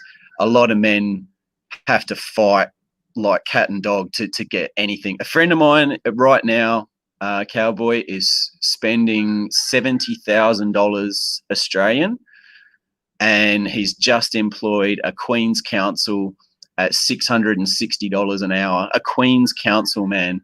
This is like the highest lawyer you can get, just to see his son. It's got nothing to do with the financials.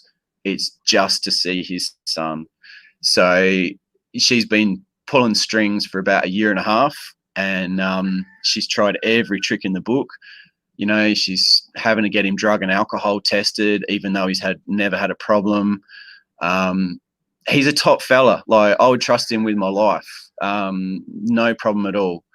And I know that all of this stuff is just lies, but he just can't get around it. I was talking to his mum when I saw him last, and she's actually a divorcee. So she divorced his dad, and she put him through hell.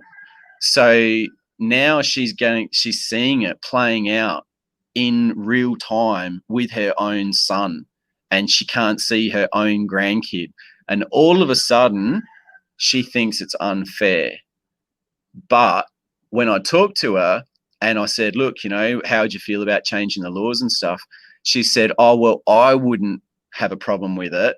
But yeah, like there's certain cases, and it went off into this really weird tangent where she was basically defending all the rest of the women. And I was amazed. I was really shocked.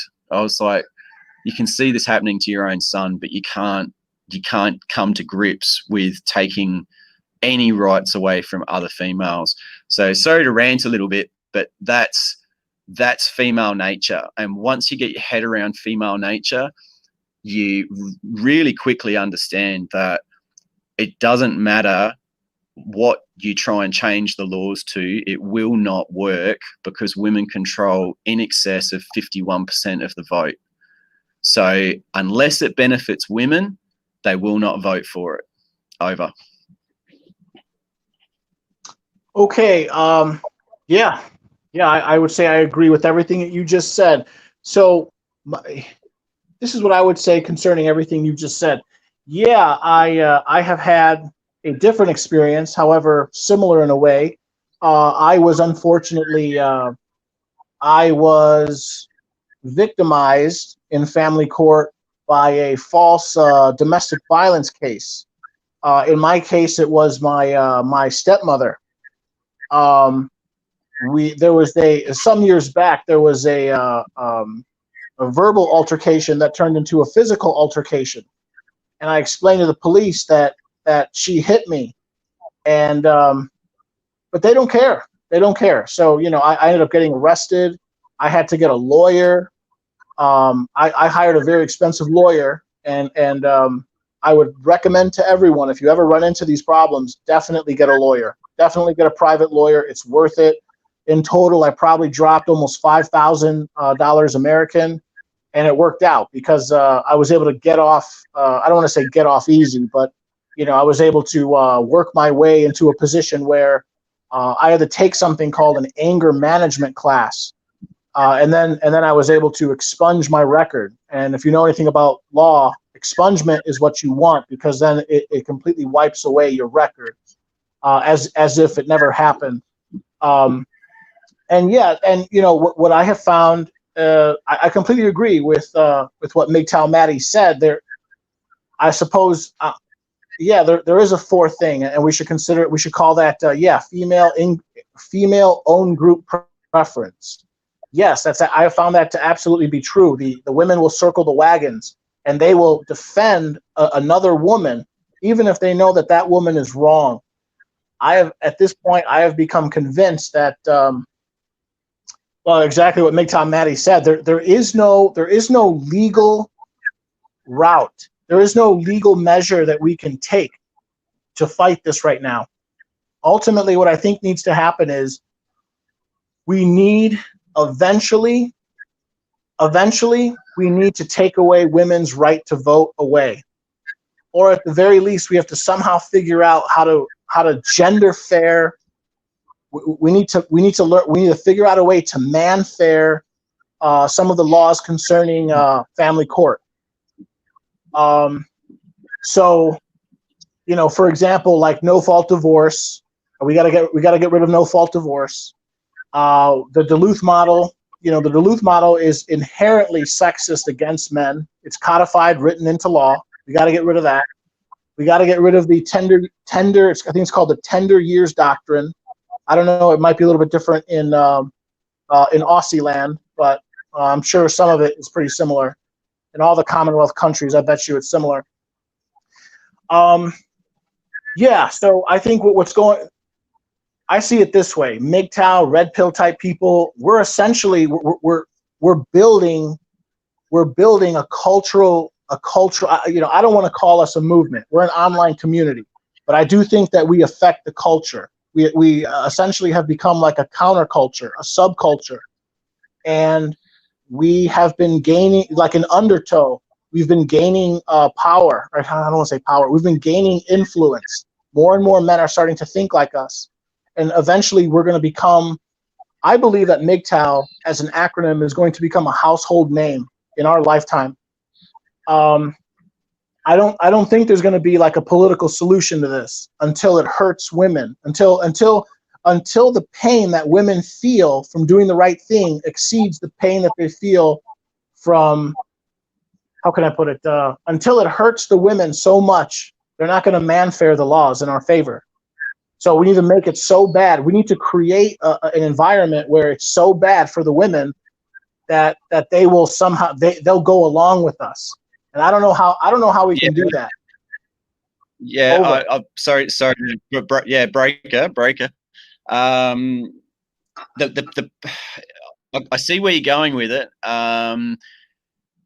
TFM was actually pretty much banned not that long after he started talking about all you've got to do is one day, as a society, one day wake up and take women's rights away, and there's nothing they can do. They can't fight back. One of the things, just going back to what we were saying before, the other thing about I call it like the principles, the fundamental building blocks of the Crimson Capsule is not just female nature, but also the fact that females are part of a dimorphic species.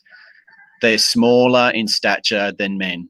They are weaker physically. Sure, okay, there might be one, pumped up steroid chick in the world that can lift 300 pounds, sure. But as a species, as a whole, they are smaller and weaker than men. I mean, you've only got to look at the way that they date. What do they want? They want a taller man than them. Why do they want a taller man? In a lot of cases, it's to feel small. It's to feel weaker, which is an interesting concept. But when you understand that women have had to, over eons, use all sorts of underhanded tactics to fight their inverted commas enemy, like being a man, or to get control. Like, you think of it, if you're in a fight and you're a 4-foot dude at 70 pounds and you're facing like a massive giant, well, what do? You kick sand in his face so he can't see, and then quickly run behind him and stab him in the back. And that's pretty much what women do. They use all sorts of tricks and tactics to blind you to what is really going on, to confuse your senses, like makeup, high heel shoes, all these different things to manipulate you. And then they go for the resources and stab you in the back. And that's just female nature. That's coming from a dimorphic species. So physically dimorphic. So that's something that TFM said years ago, and he got banned off YouTube not long after. They really came after him hard. And it was a real shame, because he was just talking sense that if you want to change the West's birth rates, you need to basically make women more excited about having babies. Well, if they're at work, they can't have babies. If they're at work, they can't look after babies. So the babies don't get as much care, which isn't as good for the society. In all the countries where women are given education, and there's this is actually well, maybe not a study, but you'll definitely find it if you look for it.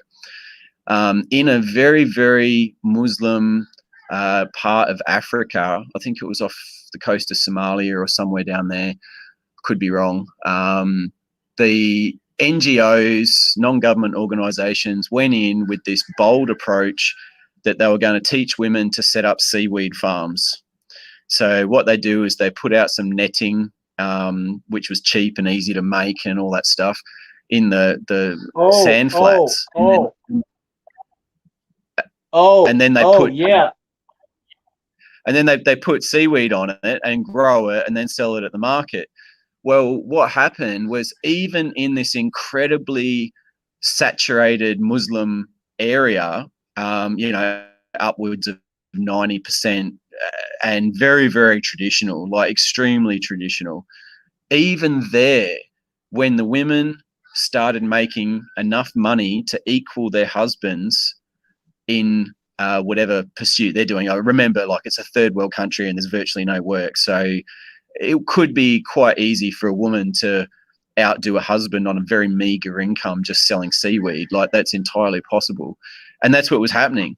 So now the women had choices. They were divorcing their husbands. And the local imam was outraged and was very upset that basically society, as he saw it, was being destroyed in front of his eyes. And it was because directly, easily provable, they gave women choices. So this is the problem for the West, that if you want to be all woke, and this is what TFM pointed out quite rightly, that if you want to provide women in the West with choices and education, you equally you don't give them the incentive to go out and have kids. They just don't want to do it. They want to buy the pretty shiny things and have a nice car and all that stuff. And then when they get there, then their female hypergamy is driving them for a husband that is making more than them. Well, now you've got a big problem, because you're in a little village where maybe only 5% of the men are making more than you. So what are you going to do? You're going to move to a new village and look for a higher value man. And it's just the story of hypergamy. So TFM pointed all that out and said, look, if you want to fix your birth rate, you've got to stop educating your women. And you've got to encourage them to become traditional wives. And this is the problem for feminism, that when there were two people in a household earning money, they could outbid the person over the road for a house. So all of a sudden, to be competitive in a house market, you basically had to have both people working. So that's driven house prices up. So all these people that say, oh, I wish house prices weren't so high. Yeah, thank feminism for that. They put an extra income in the household. So now you can afford twice as much in a repayment. So in order to fix the house problem, we need to get women out of work and into the home. Now, this is the bit that really confuses me. If I gave you this choice as a guy, and maybe the people, I can't see who's listening, but maybe they can put a 1 in the screen if they like it in the chat. But if you had a choice of staying at home, and then maybe I give you a ring and say, hey, cowboy, how'd you love to come down the park? And you're like, yeah, man, I'll meet you down the park in 10 minutes. And we take the kids down, and they're in the strollers, and, they have good time. And we maybe we don't have to drive anywhere and all that stuff. And we're in the sun. Maybe we bring, like a coffee. Maybe Shinobi rocks up and brings a two-paper. We're in the park. We're having a good time. We take the kids home, lunch and all that. And, oh, how about we nip down the cafe, which for us would be a pub. So how about we nip down the pub and we play some pool? Yeah, we go down the pool. All the other go down the pub. All the other single dads hanging out at the pub, playing pool with the kids. Kids are having a good time, and it's 4:00. Better get back, make some food. So we go home, get some potatoes, a piece of meat, throw it in the oven, and then our missus comes home about 5:30, 6:30, because there's not much traffic, because there's not as many people on the road. And then, we have dinner, and then afterwards, I maybe like put the shower on for her. She goes and has a shower, and we go to the bedroom, maybe give her a little bit of a massage because she's had a hard day. And then I roll over. Here's the best bit. I roll over and she rides me. I don't do anything. I just freaking lay there, right? And then I go to sleep, and I'll go to sleep knowing all the bills are paid. Everything's great in the world of Maddie. And then we wake up and we do it all again. How many guys would be happy to do that? How many guys would go, oh, yeah, I'd really prefer that, instead of having to go and work in the coal mine or at the jail or drilling oil or on deployment overseas for 12 months? Like, no danger, no risk. The most exciting thing that you've got to work around is what time she gets home. That's it. And women are unhappy with that. Like, if you gave that choice to a guy, they would take it every day of the week. That's the bit I don't understand. that they had it easy, they had life on easy mode, and then they got convinced by feminism that they needed to work. Yes, yes, It's exactly. amazing. It's the best psyop in history. And the problem is, going back a little bit, that we can't do this. We can't undo it. We've just got to live with it. Now, TFM was right in what he said about all you've got to do is wake up one day, and my example would be what's going on in Taliban, Afghanistan, right now. They just woke up one day and said, no, we're going to instill a very patriarchal religious society. And when's it starting? Right now. And what's happened in the West? All these woke countries. You've got Germany, Australia, the US, Britain, all with bases there, multi-billion-dollar bases. And what did they do? They ran away from it. And did they evacuate every Afghan woman? No. They left them there. Why? They can't do anything. They can't stop it. And all these women, I've seen all these videos on TikTok, or not TikTok, but YouTube and stuff, all these women crying, saying that everything that they've ever done with their life now is wasted. Correct. What should have you been doing? Having babies. And you know what the baby rate in Afghanistan is? 7 per woman, compared to Australia at like 1.2, compared to all the Western countries under 2, under replacement level. What did they do different? Took women's rights away. So here's the problem for the West. We know the solution. We know the solution, but we won't do it until there's a massive war, and basically the strong patriarchs destroy the opposition of woke, soft, soy leftists. They'll fold. And when they fold, there will be a hard patriarchy start, just like Taliban. And then gradually it'll get watered down with progressive levels of wokeness until we're back to where we are. And then there'll be another war, and then it'll be hard patriarchy. And this is the cycle. That's it. So there is no fixing this until it gets really, really ugly. And I'm not even convinced in the West that it could even happen, because look what happened in World War II when all the women went to the factories and started doing all the men's work and stuff like that. They actually got more rights out of a war than less rights. So when you think about it, I don't really honestly think that the West can pull it off. But TFM said this years ago. He's correct. The problem is it's not palatable. It's not tasteful. And all these women that, they want to talk about being a trad wife. Oh, yeah. I want to be a traditional wife and stay at home and look after the kids. Go back to my earlier conversation about taking the entire or affecting the entire group of women.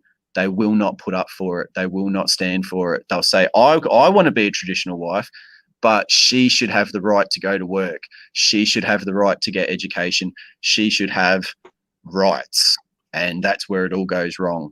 That unless you can enforce it universally, just won't happen. Over.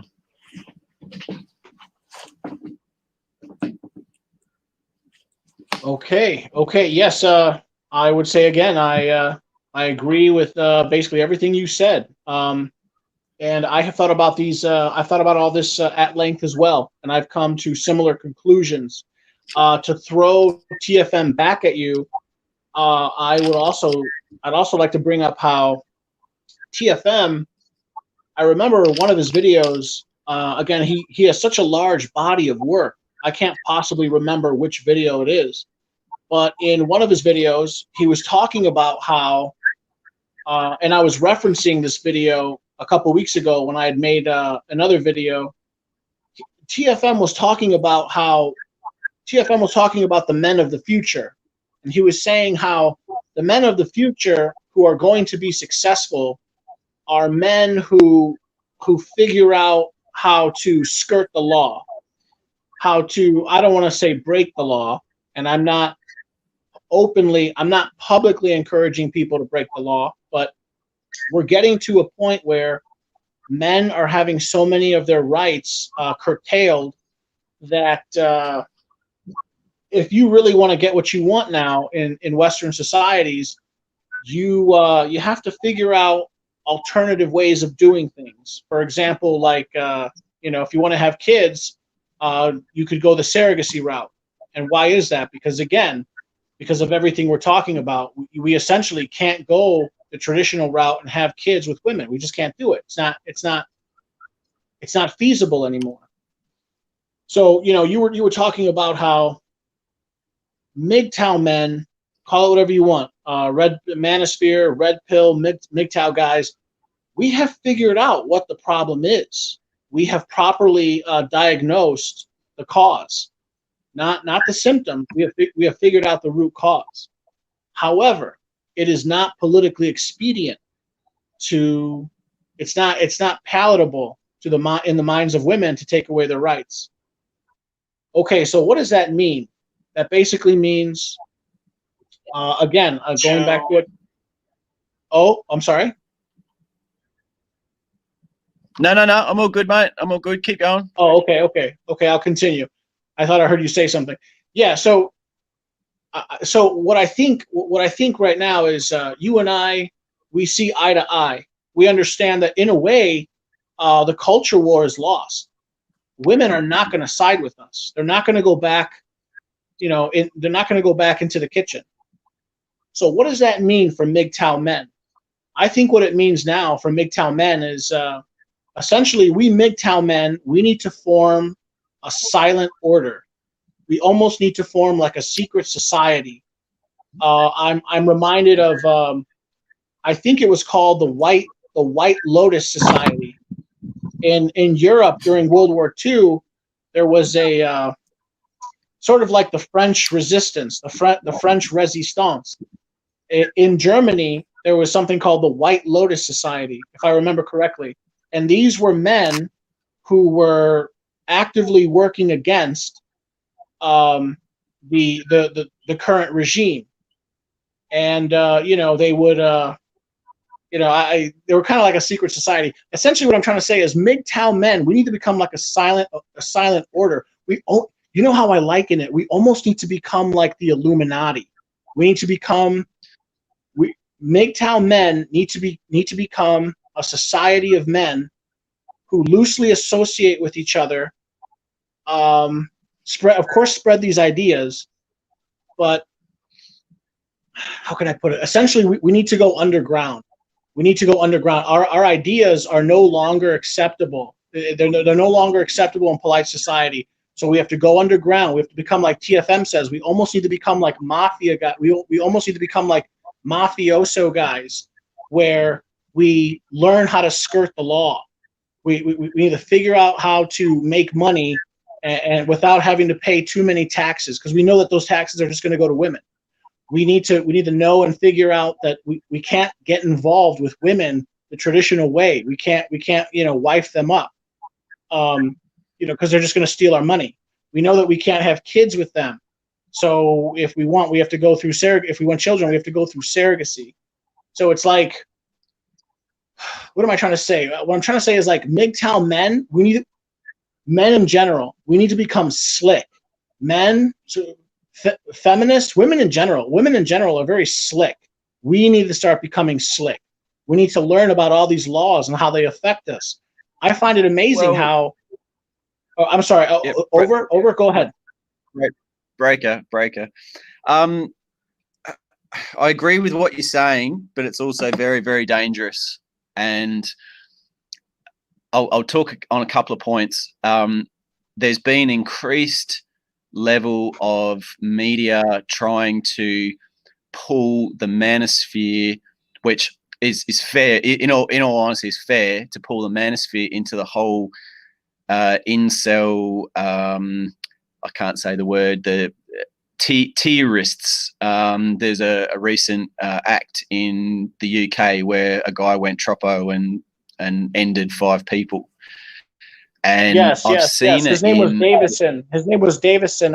His name was Davison. I made a video about him. yeah, and I've seen it in a lot of news articles where I'll see he was a self-described incel in the manosphere. Full stop. The manosphere is full of people pushing misogynistic views like MGTOW, and I've seen MGTOW starting to be included in a lot of these news reports and articles. I did actually make a few videos, but I never posted them. And what I see increasingly is the whole manosphere being painted with the same brush. PUAs, MRAs, SIRS, self-improvement roaches to a point. Anyone that mentions anything about men having a choice is going to be in the inverted commas bad manosphere. Bad for women, bad manosphere. And what's going to happen is there's going to be more and more laws drafted to include the broader manosphere in these, how do I say, marked organizations. A marked organization would be the KKK. You're starting to see a lot of media including the manosphere in the white supreme pizzas, as Terence Pop would say. Shout out Terence Pop. That is going to be our biggest problem going forward. Now, when you're talking about organizing, that's very threatening. That anything with an organization has power. Power is scary to those with power. So you can see the level of laws and legal avenues being drafted to specifically affect us more and more and more. That's easy to see. I made a video years ago about how they were going to do it, and they've done it lockstep, which is to include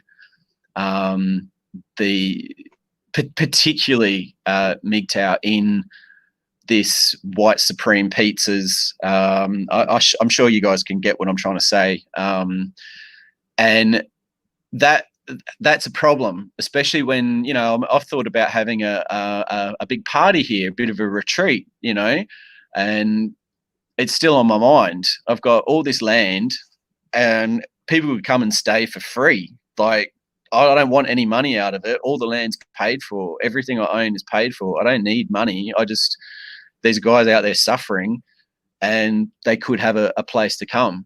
The problem is that it would quickly become a training camp in the eyes of the media. And you're going to see more and more government infiltration.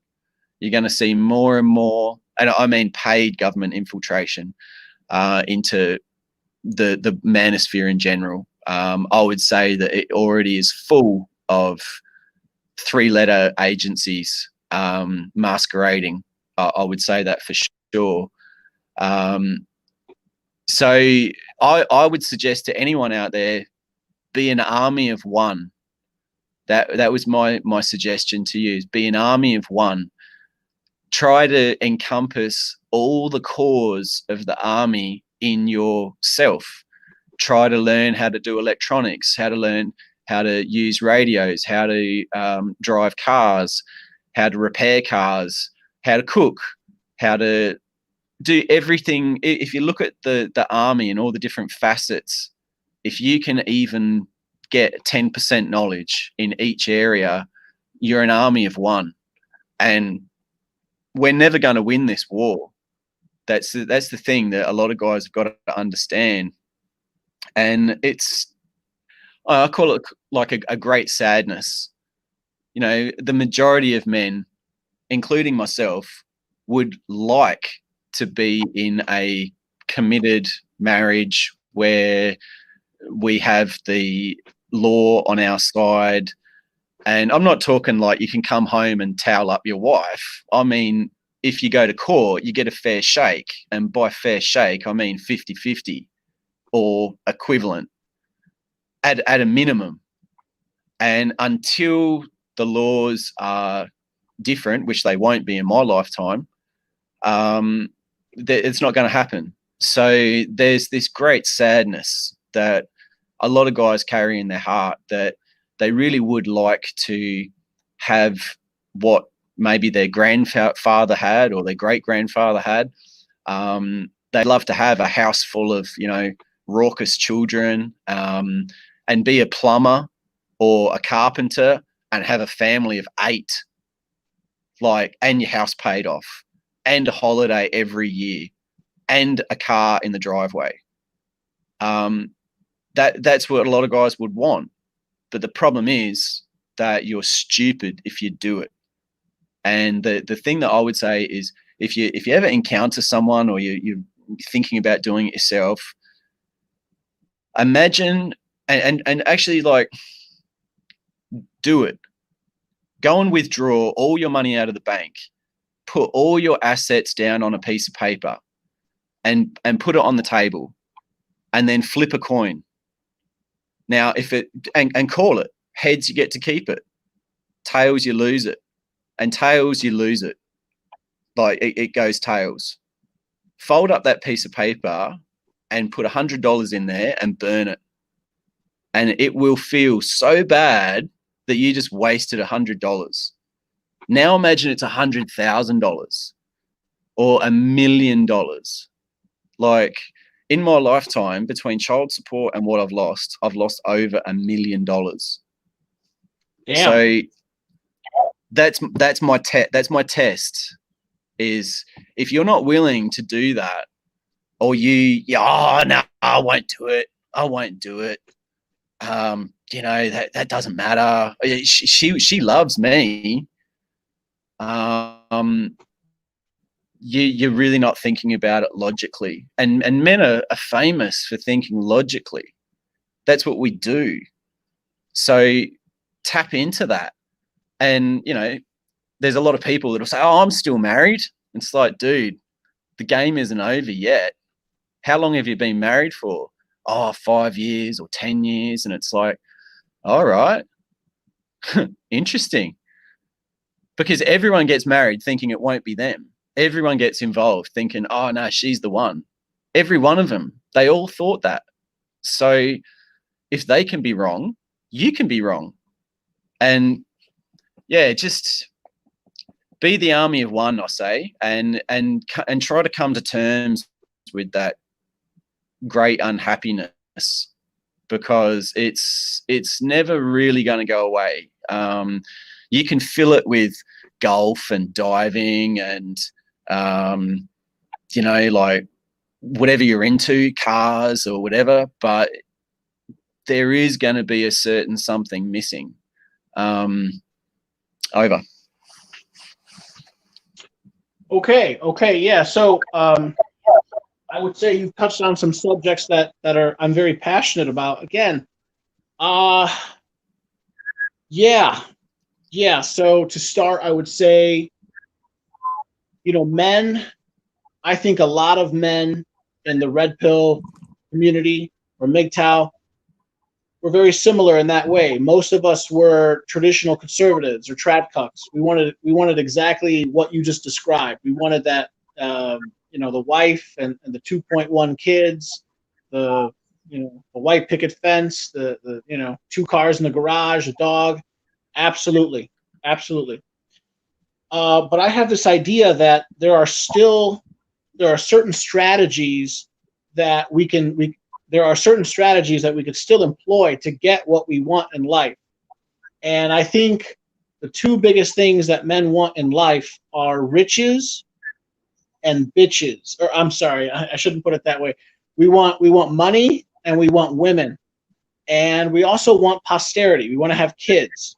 Maybe not all of us want to have kids, but I throw that in there because I know I want kids. So all I'm saying is we need to I really like how you talk about how we should be an army of one. I would liken that by saying we need to be kind of like a Renaissance man. Renaissance man. It's good to pick up skills, multiple skills. But again, going back to what TFM said, we need to, essentially what I'm saying is men need to adopt alternative avenues for getting what they want. So, you got to make money. Well, let's say you don't want to follow the traditional white collar job, go to college and then get a white collar job, because it's going to be very gynocentric, right? Maybe you don't want to work, in an office. Well, maybe do what you're doing. Get into become a farmer or a rancher, or get into what I'm doing. Become become a trucker. I'm a trucker. As they say, or as TFM, I remember, has said many times, I think it's TFM. It's either TFM or it's Sandman. They say, do work that is difficult, dangerous, difficult, and I can't remember the other one. Dirty. Oh yeah, dirty, dangerous, and difficult. Get into work. Get into sectors of the economy that are hard, where there's hard work, because then you're not going to be around women. And I have found that trucking is very male dominated. I'm sorry. Yeah, Breaker. If you're a young fella and you're looking for a start, I would agree totally with you. That going to remote areas as a single fella, you've got, and just look. I mean, the fact is, as a single fella, doesn't matter what where you are on the spectrum, really, but in the manosphere, a single fella is going to be able to have so much more freedom, so much easier. Like, you can up and move, fly across the country, do some fly in, fly out work.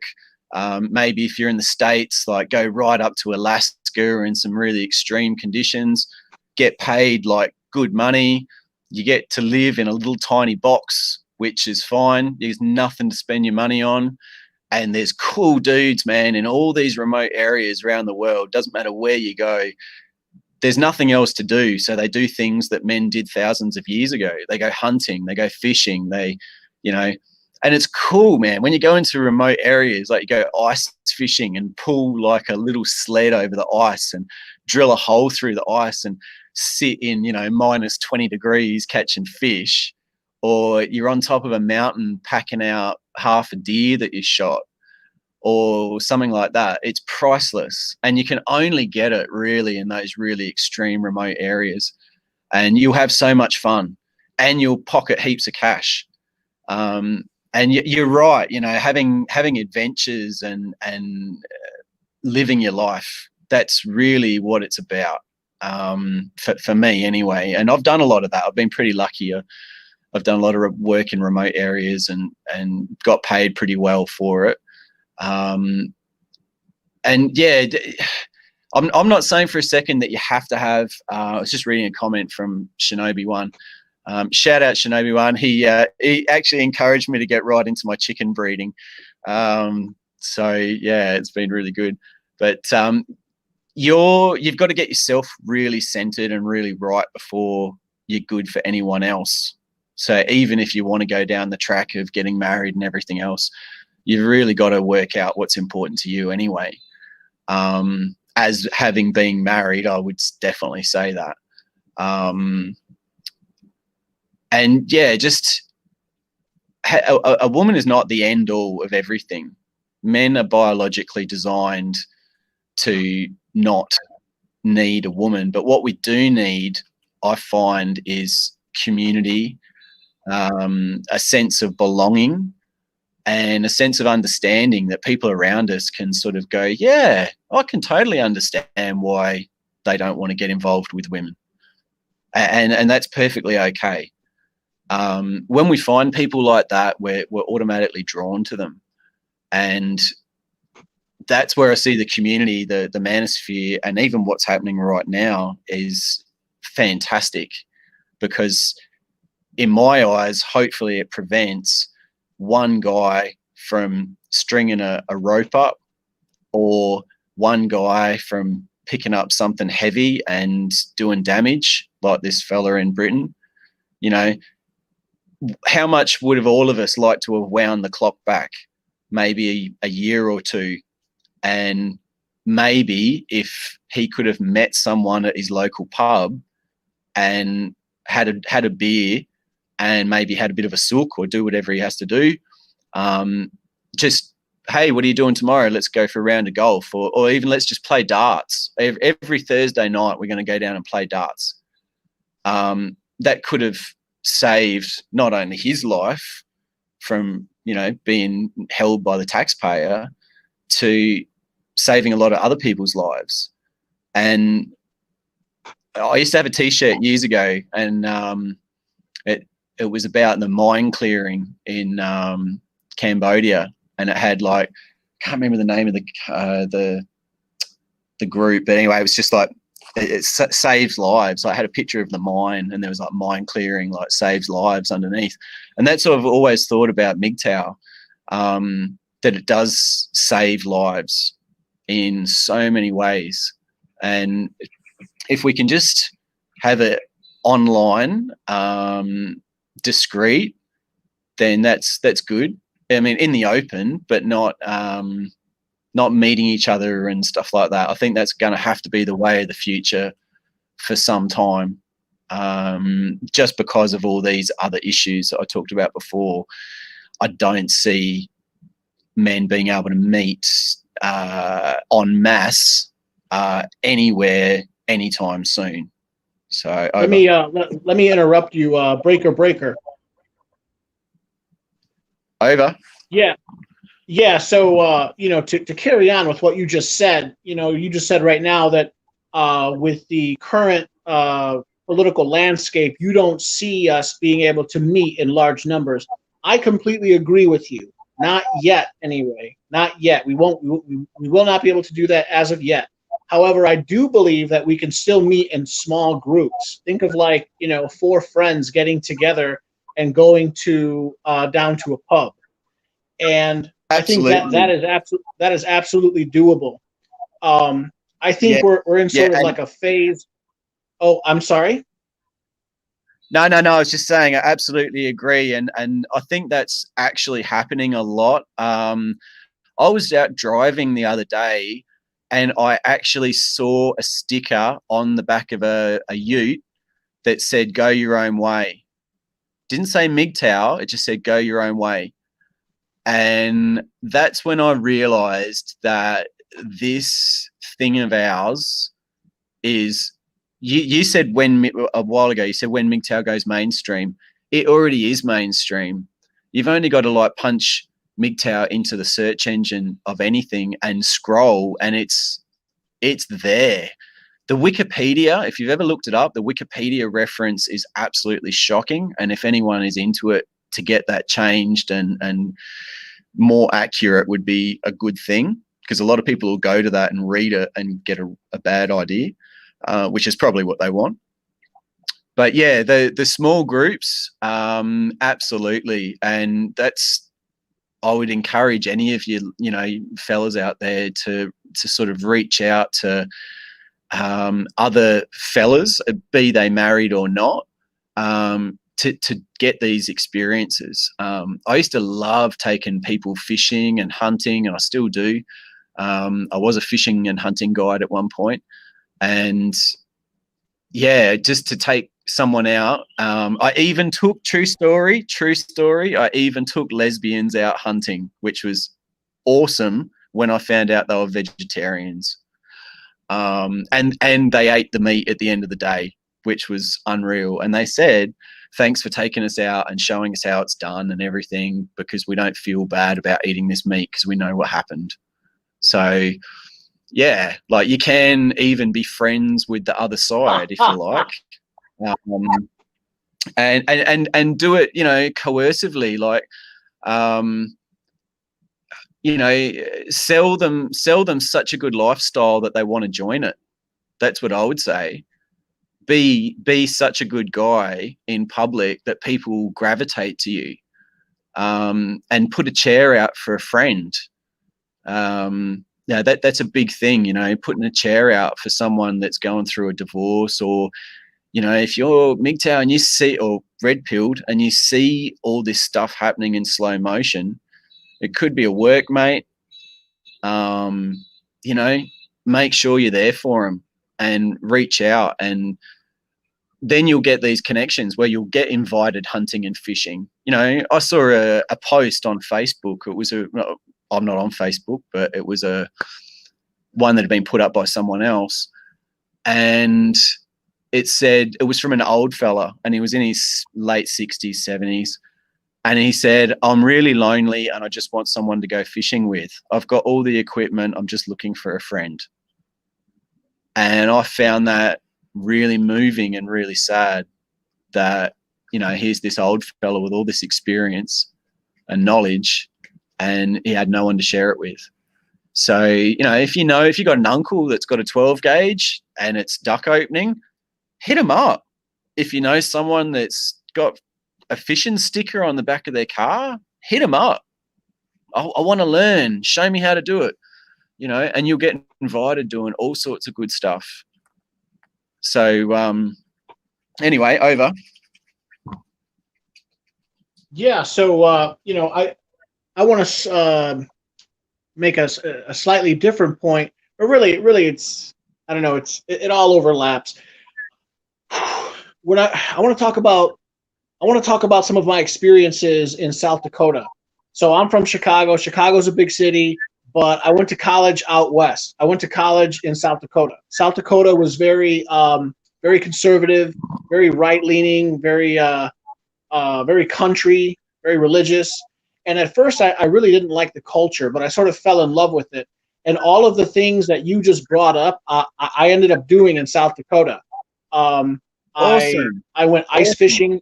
I went ice fishing for the first time. I went hunting for the first time. I have not yet done big game hunting. I want to, but I went bird hunting. They say the state of South Dakota is the best place in the world to go pheasant hunting. And when I came home, before I went back to South Dakota, I went to go see my dad. And I was like, Dad, you bought me a 20 gauge shotgun when I was like 10 years old. Let me get that thing. Let me go hunting. He gave it to me. I went hunting. It was a great time. And my experiences, my experiences like that, like going hunting, were very enriching. I completely agree with you. And when I went ice fishing, yes, you do abandon some of like your creature comforts, but it is very cold. It's kind of remote, but it is nice. You're hanging out with like, 4 or 5 guys in like this tent, and you put up, I remember we would drill these holes. Oh, and the whole time we're drinking. I'm not promoting drinking, but it is fun. We make a day of it. We drill these holes, and then we put in these lines, like a line with a sinker and a hook and some bait. And they have these, there's this weird contraption. There's this weird, I don't know how to describe it. It's like a little, this weird contraption where you lay a hook, and if something bites down on it, it shoots up. It sends up like a little flag, and the flag starts waving. So that you caught a fish if you see, you look out every 5 or 10 minutes, and you have all these holes drilled in different spots. And if you see, a flag waving, that you hit a fish.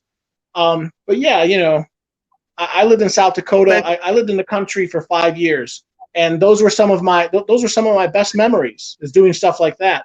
And so, like I said, I promote. I promote through my channel and just, in my life, that men do that kind of thing. We should promote like essentially mentorship and I don't want to say brotherly love, but like, platonic, brotherly love among men. And I think we live in a society where we're taught not to do that. We're taught to chase women. We're taught to pedestalize women. But I don't know. That's just like you said. Women are not the end all be all. Over. Yep. the thing that I would say is it's in men's. So, okay, if you look at the female species, the hypergamy instinct has been supercharged to the point where it's actually destroying the human race. That part of females has been supercharged. They have many facets to their mindset, you know, to their personality, but that particular one has been. I mean, you've just got to look at Cardi B and WAP and everything else. Like, you know, that part's been supercharged. And I would say, from a psychology standpoint, that also men's ability to bond and associate as men has been diminished, and that we've got this mindset now where, because we're in competition for that hypergamy, that we're fighting each other and pulling each other down a lot of the time. You know, it's this endless chase for money. Just if you know, you said if you've got money, or sorry, you said it's riches or the biatches. Well, if you've got riches, then you get the biatches. And you know, there's that great line out of oh God, what movie was it? When he says, you know, you come to America, you get the power. When you get the power, you get the money. When you get the money, you get the girls. So that's what most people do. Well, it's logical that in that sort of scenario, we'd be pulling each other down, tearing each other up, rather than building each other up.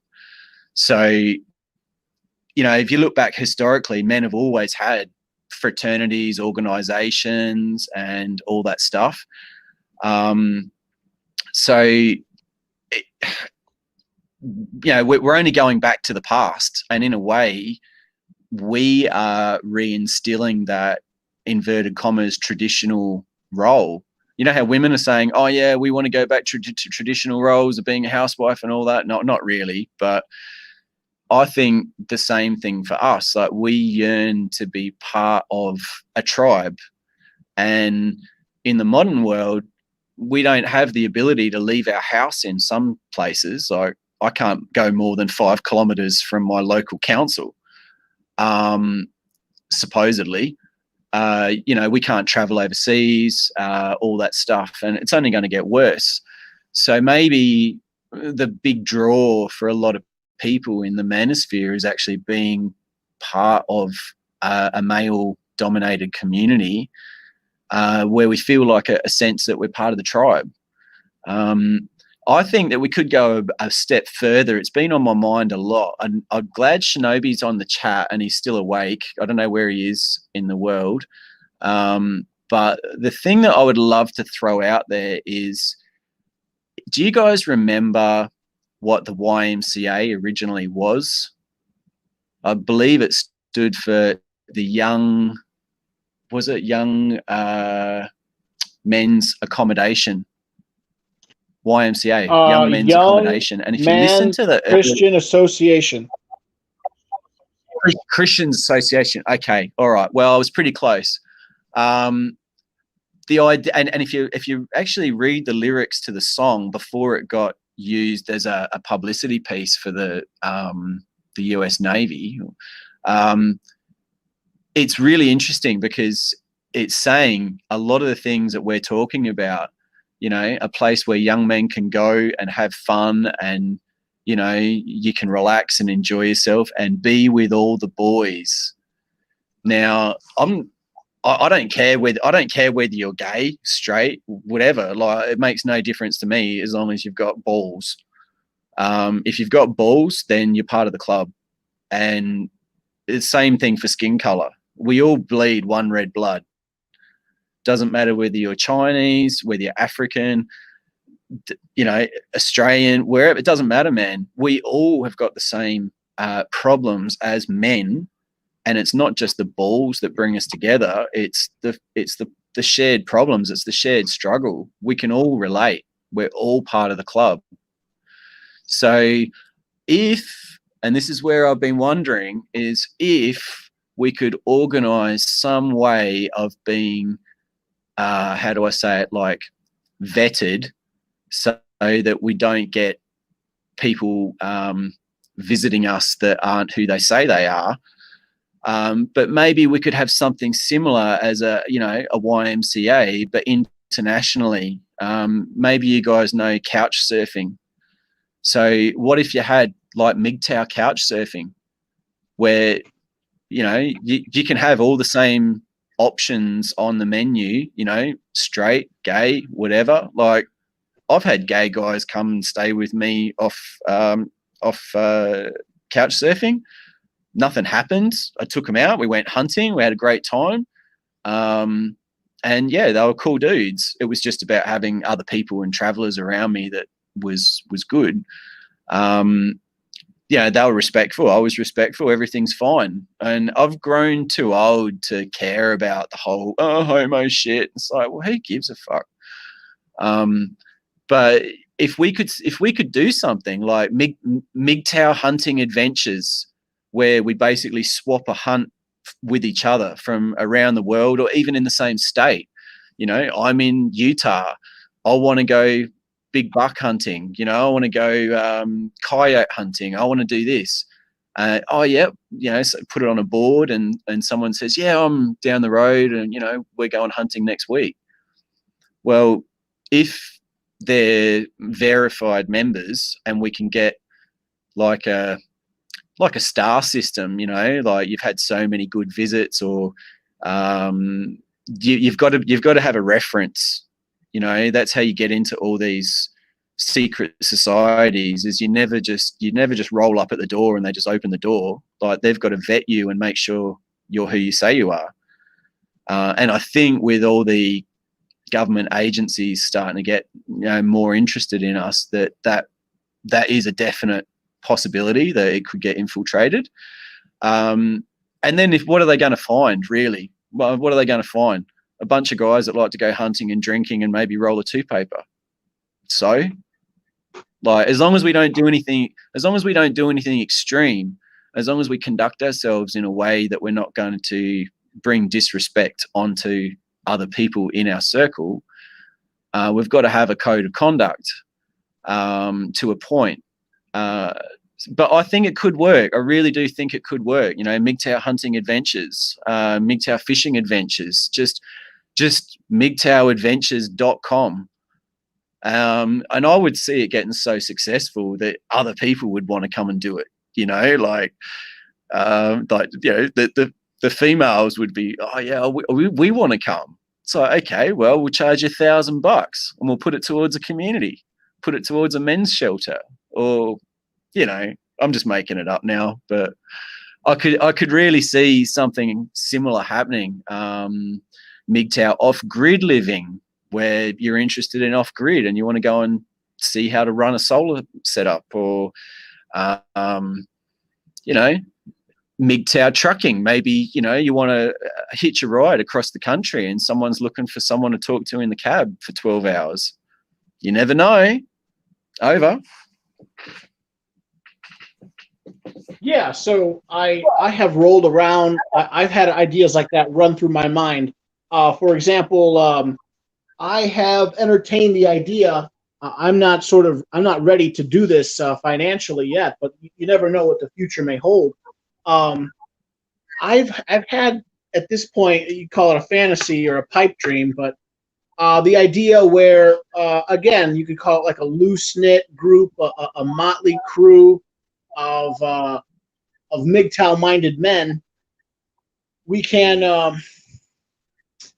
buy land together, or we can buy plots of land next to each other, and sort of form what you would consider like a retreat. I don't want to call it a retreat, a set of hobby farms or something like that. So imagine, like, I live in Chicago, and we could let's say there were 10 guys from Chicago who were like MGTOW guys who were willing to do this, who had the means, the economic means to do it, and they were able, and they wanted to. We can get together, buy like a parcel of land. Let's say like 10 guys, 10 acres. Everyone gets an acre, and yeah, we can all build like a man-made lake, stock it with fish. maybe adjacent to us would be like a wooded area. We could, make into a hunting, our own little hunting thing, set up, 10 little cabins, something like that, something off grid. And there's many examples of that. That's just one. You were talking about like Airbnb for MGTOW style, or hunting parties, MGTOW style. Yeah, absolutely. Absolutely. But to take it in a slightly different direction, I ultimately think that MGTOW, one of our main goals should be to change the culture.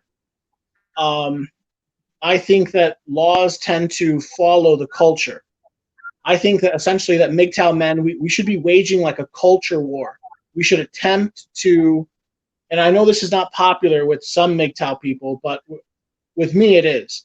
I think that we should become evangelical. We should evangelize MGTOW. We should make it a stated goal to spread our ideas.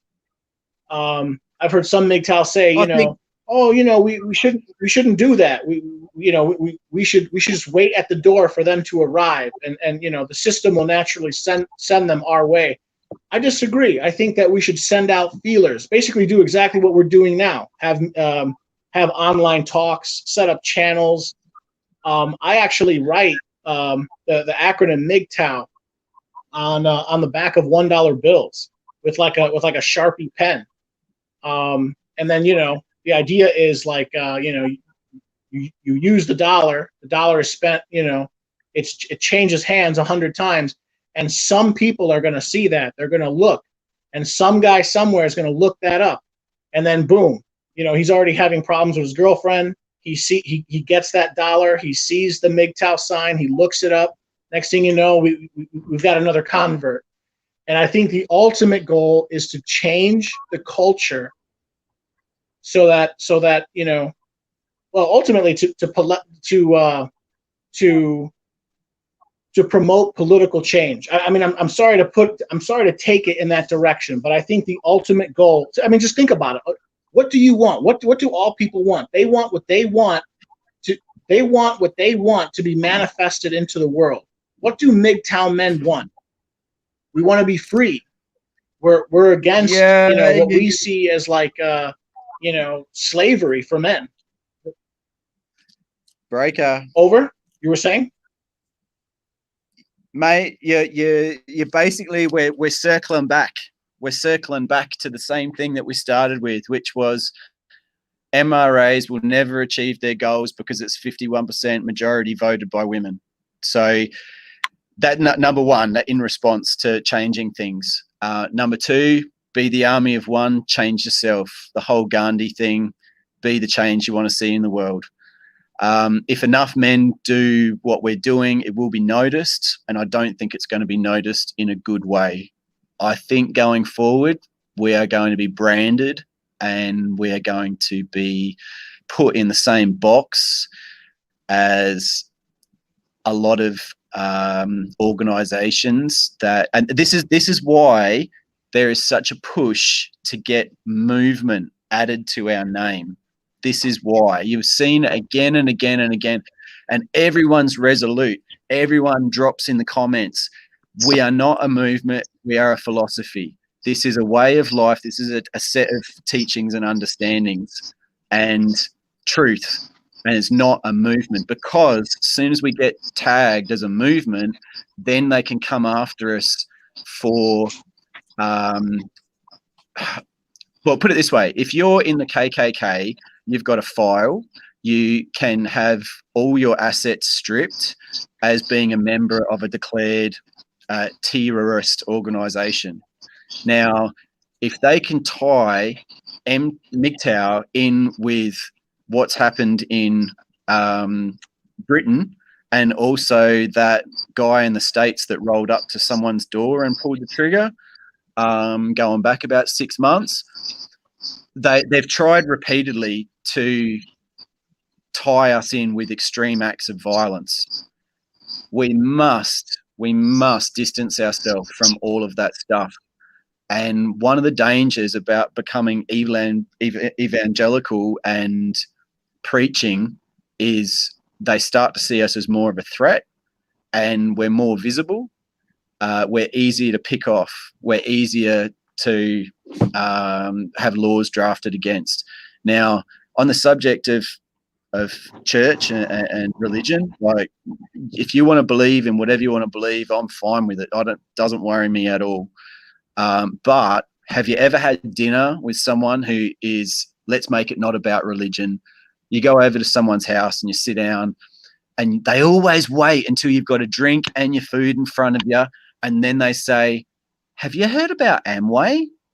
And you're like, oh no, this is an Amway dinner. And for the rest of the dinner, they just try and tell you all about Amway and how good it is. And, you know, I'll give you this free sample of dishwashing liquid. And 2 weeks later, they're ringing you up like, do you need more dishwashing liquid yet?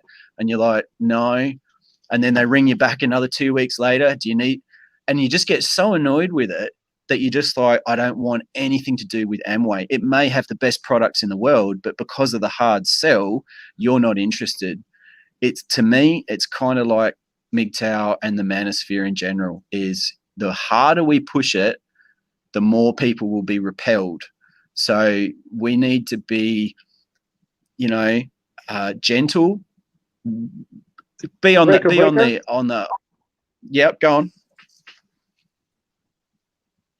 Yeah. Okay. So if I can, I guess I would offer a criticism of that. I mean, you know, in a way, I'm thankful towards certain content creators, people like Barbarossa or Spetsnaz or Sandman, or, you know, there's a myriad of others. You know, in a way, those guys, those early guys, they were evangelizing. What were they doing? They were doing kind of what we're doing right now. They were getting on a microphone and they were espousing their ideas, their notions of, you know, the nature of reality, and their notions of you know, gender dynamics. And what do they end up doing? They sort of, I hear a lot of content creators now call them like, oh, they were the first wave of MGTOW. And, you know, it has to start somewhere. I think there has to be some level of evangelizing, putting our message out there. I just want to make sure. I just want to make sure that there's a counter narrative. I want young men, or all men, of course, but especially young men. I want them to at least be able to hear that there's a counter narrative. There's another way to you know, to see the world than this like subscribed, you know, what I would call the gynocentric system, the gynocracy, where, you know, you're born, you're raised by your mother, and then your mother hands you off to an elementary school teacher. 90% of the time, it's going to be a woman, and then you graduate, you go to high school, you got another, you know, female teacher, and then after you graduate high school, you meet a girl, you meet a woman, you get married. Now you're subject to another woman, or maybe you go to college. Increasingly, the majority of university professors are now women, and so all they're hearing is this narrative about like how men are bad, men are, you know, our masculinity is toxic, and all this. I think we need to take seriously the idea that we have a duty to offer. It's kind of like the analogy of I think it was either Socrates or Plato, like the man in the cave. You know, we're the few men that have freed our minds, that have, you know, we have figured out a way to get out of the cave, and we see the world for how it really is. I think some of us should go back and attempt to free the other slaves, if you will, if that makes any sense. Over. Over. Yeah, you're right. Absolutely. Sorry, I'm just still processing what you were saying. Don't get me wrong. I totally agree with publicity in a positive light. I totally agree with putting information out there and getting a bit of attention, but just doing it in the right ways. A good example would be, forget about his content, just look at his style and the way that he presents himself and the way that he conducts himself. would be Kevin Samuels. Now, he was doing all the same things that a lot of content creators are doing in the manosphere 5-10 years ago. He was talking to guys about, the typical sort of looks maxing and fashion and this and that and all sorts of stuff. I've seen some of his early stuff, but it wasn't really until he started talking to women that it really took off. And he went from this year, from 600 subs like 8 months ago to 1.2 million, I think he's around now. So it just goes to show, where the publicity and obviously YouTube algorithms and everything else is driving it. But rehashing the same hypergamy, red pill, hypergamy, female nature, blah, blah, blah, blah, blah, and just sort of keeping that on spin. I think it's going to get to a stage of sort of like saturation level where everyone just switches off. One guy I'll just give a shout out to, Lionel MGTOW. Love your videos, and we were just talking about having, I don't know if you heard it, but we were just talking about having a MGTOW retreats and hunting camps, and even if it's just couch surfing, you don't do hunting or fishing at all, but you live in Florida and, have someone down or something. People like Lionel MGTOW could be absolutely instrumental in that, to learn how to do trapping in some of those areas on the videos. That would just be so good. And that quiet, like, just say someone goes and does like a weekend away with him, and comes back and talks to all the fellas at work, and they're like, oh, so what'd you do on the weekend? Oh, I went away with this guy and we did this stuff and we learned how to do this, and oh, it was awesome. And, got stuck in a ditch and I had to push the car out and got mud all over me, and it was awesome. And that's the soft sell that I'm talking about, is you're bringing other guys in because it's such a good thing. And I see it dangerous, very dangerous. Some of the content that's getting out at the moment it's almost childlike, with all these TikTok videos, like 30-second TikTok, 18-second TikTok video. And it's like, well, okay, if you've only got 18 seconds in your life to look at something, then maybe you look at it. But these deeper chats, the deeper philosophy that Stardust and Barbarossa, Spetsnaz particularly, used to get into, these like really deep, heavy, like half an hour, 2 hour chats. To me, that's where the real fans are. And that's what I see we should be doing going further, is to try and develop it the next stage on. And if we can get it out of the digital world into the real world, we are going to have something. And it really starts with that army of one. Have you got a skill that you could teach someone else? I don't care whether it's washing up. Do you know how to do the best washing up ever? Yep. You got a skill. You can teach someone. So that makes you think, I can do a bit of mechanics. I can do a bit of this. I can tune a car. Like, all of a sudden we could have, a MGTOW post, like a forum, I've got a car that's not firing on one cylinder, and, oh yeah, I could pop over and have a look. In a perfect world, if they were verified, that would be great. But even if you just took a video of it and said, hey, here's what's going wrong, and then they write it back, oh yeah, that's because you haven't got the spark plug lead connected, you dick. That's where I see the next evolution going to, is coming out of the digital world into the real world. And if we can facilitate that just one step at a time and make it a really positive experience for everyone as best you can. I mean, obviously weather changes and stuff like that, but the best experience you can, that will soft sell, and we won't have to do a thing. Over. All right. Let me cover one or two more topics, and then I'm going to end this stream. So, if anyone else wants to join, by the way, I put the or you know what? No, never mind. I'm going to shut it down in like 5 minutes. Yeah, I don't know. I guess I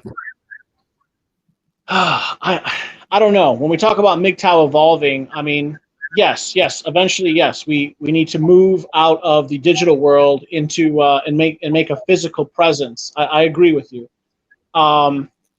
I don't know how we're going to do that. You know, I've heard people say all kinds of things. There's this one guy I listen to, Ja Rules. He says that we should like make T-shirts and sell them.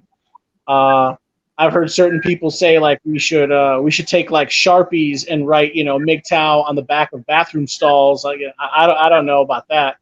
I have not done this yet. I've considered making like 8x11 printouts. You know, like standard printing paper. You know, on like a computer or a computer printer, and make like I don't know, like you know, MGTOW themed messages. And then you can go around and essentially try to spread MGTOW offline. Like you can take you could print out some 8x11 pieces of paper with like MGTOW themed topics, and then you can tape them outside of like a place where there's a lot of foot traffic. Like out, you know, I live in Chicago, so like let's say outside of like a train station, or you know, a busy street corner or something like that. Some place that's going to experience a high level of foot traffic. But yeah, I mean, Breaker. I don't know. I know that I'm passionate about wanting to spread the red pill philosophy. You know, I'm still trying to figure out ways to do that. I'm sorry, you said something over? Yeah, Breaker.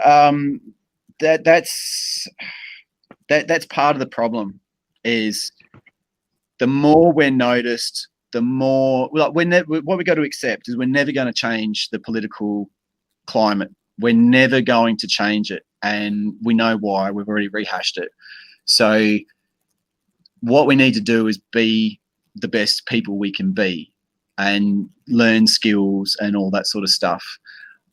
I did think at one point that writing MGTOW on the back of toilet doors was a great idea. But then again, do you really want the name associated with taking a dump? Probably not. It's, I don't know. For me, that's just like a bit of a moral sort of dilemma. Then there's the standing on street corners or whatever. The whole thing, the question I would ask you is, why do you want to get it noticed so much? Because 50% of the people that see it will do nothing but disrespect it. And of the other 50% that see it, let's just say 50 men, 50% women, 50% men, the other 50%, I would say at least 80% of people in relationships are not ready to be red-pilled.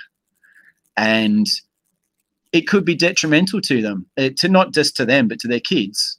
By they start noticing things, and all of a sudden the marriage breaks up, and it's all because of I saw this sticker and I followed it down the rabbit hole. And everyone talks about the Matrix, and it's got so many good points in it. And the one thing that I would point back to is when Morpheus is walking down the street and he's like, these people aren't ready to be woken up yet. For them, they're still in the Matrix, and they're your opposition, you know. But I can't remember exactly what he's saying, but to me, there's a lot of key points in that movie that people missed, like little one-liners. Everyone talks about the red or the blue pill scene, but no one talks about the one where Morpheus says, and they worked out a way of turning you into this, and he holds up a Duracell battery, and that's what men are. Duracell batteries. And to me, that was the scene that really was more maybe the red pill than the actual moment of the red pill, you know, is that realization that you are just a battery. You're just there to power society. So if we can get men to see that by themselves with what's going on, then they'll come to that conclusion themselves. Like anyone who's been through a divorce will say, I don't know why I didn't see it earlier, or I knew it was coming, and I was blind to it. But you can't wake them up earlier than that, because they just don't want to see it.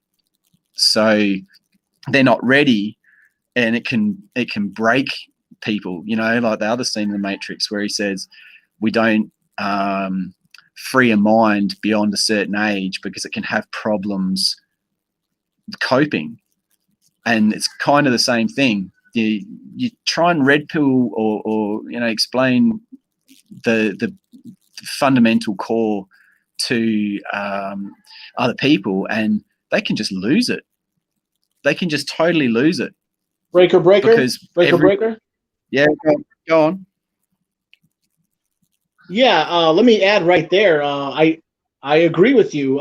You can actually you can get on people's bad sides. I have had more than one occasion where I have tried to evangelize MGTOW. For example, there was this one guy. He was a coworker. He had just recently broken up with a girl. He was totally enamored with this girl, and the breakup was really recent. It wasn't like months and months. It was, you know, maybe 2 or 3 weeks. You know, he had just broken up with this longtime girlfriend, and I was telling him all about MGTOW.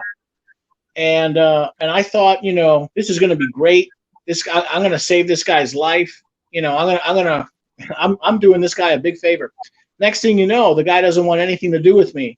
He literally got to a point where he sort of pulled me aside at work, and he was like, "Listen, I don't agree with any of the stuff you said, and I frankly I don't want to hang out with you anymore. And let's just keep this professional." And I found that very eye-opening. So I guess in a roundabout way, I agree with you. You know, we should not be evangelizing too hard. But again, if I can temper that with the idea that we should still seek to put out feelers. Again, I would word it. We should at least somehow figure out a way to.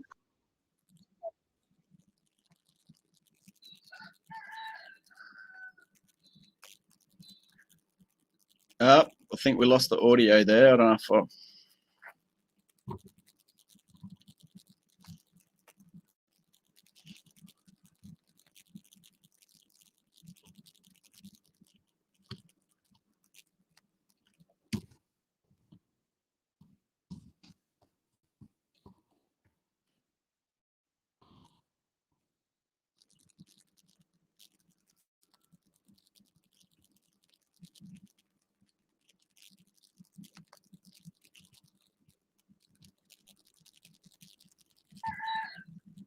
Hello?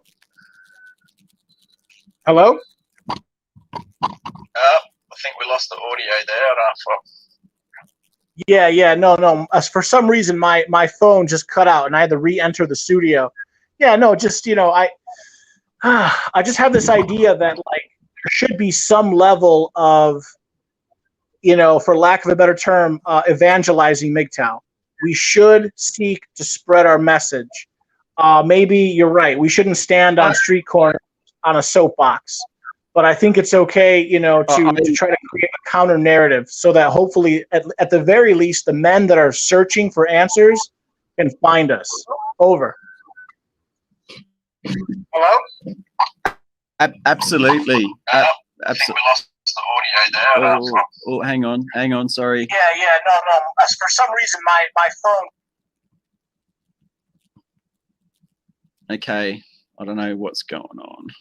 I don't know. I heard an echo. Still there. Oh, no, sorry. Sorry. I got you again. Sorry, mate. I'm having some tech difficulties this end. What's the time there you're in, mate? In Chicago right now, it's 9:15. Oh, okay, no worries. I just didn't know if you had work on and what you got to do and all that. Yeah, sort of I was going to stuff. say, actually, I'm sorry. Let's end the stream, and we'll do it again next month. How's that sound? Yeah, why not? Yeah, listen, again, I'm going to end it right here. But again, MGTOW Maddie, it was a pleasure. It was a pleasure speaking with you again. And, you know, if I can make one last point, in a way, your videos, your channel, you had a channel like 5 or 6 years ago. Your channel was one of the channels among many that sort of, in a way, brought me towards like the MGTOW message. And I have found that MGTOW has greatly improved my life. It, especially in my early 30s, I was like down in the dumps. I was feeling, very despondent. I don't want to use the term depressed, but I was feeling, kind of, I was feeling like a man who had been like browbeaten, by feminism. And I sort of feel like MGTOW has given me a breath of fresh air. It's very invigorating. It's revitalizing. And then once I got into the philosophy, I feel like I was almost born again. And I see myself as, well. Anyways, it's been very positive for me. And like you said earlier in the stream, it's probably saved some men's lives. So I guess I'll leave it at that. Everyone, thank you for listening. And again, thank you, MGTOW Matty. MGTOW Matty, do you got any final words? Oh no, okay, I guess he left. Okay. All right, guys, I'm gonna close it here. Wait a minute.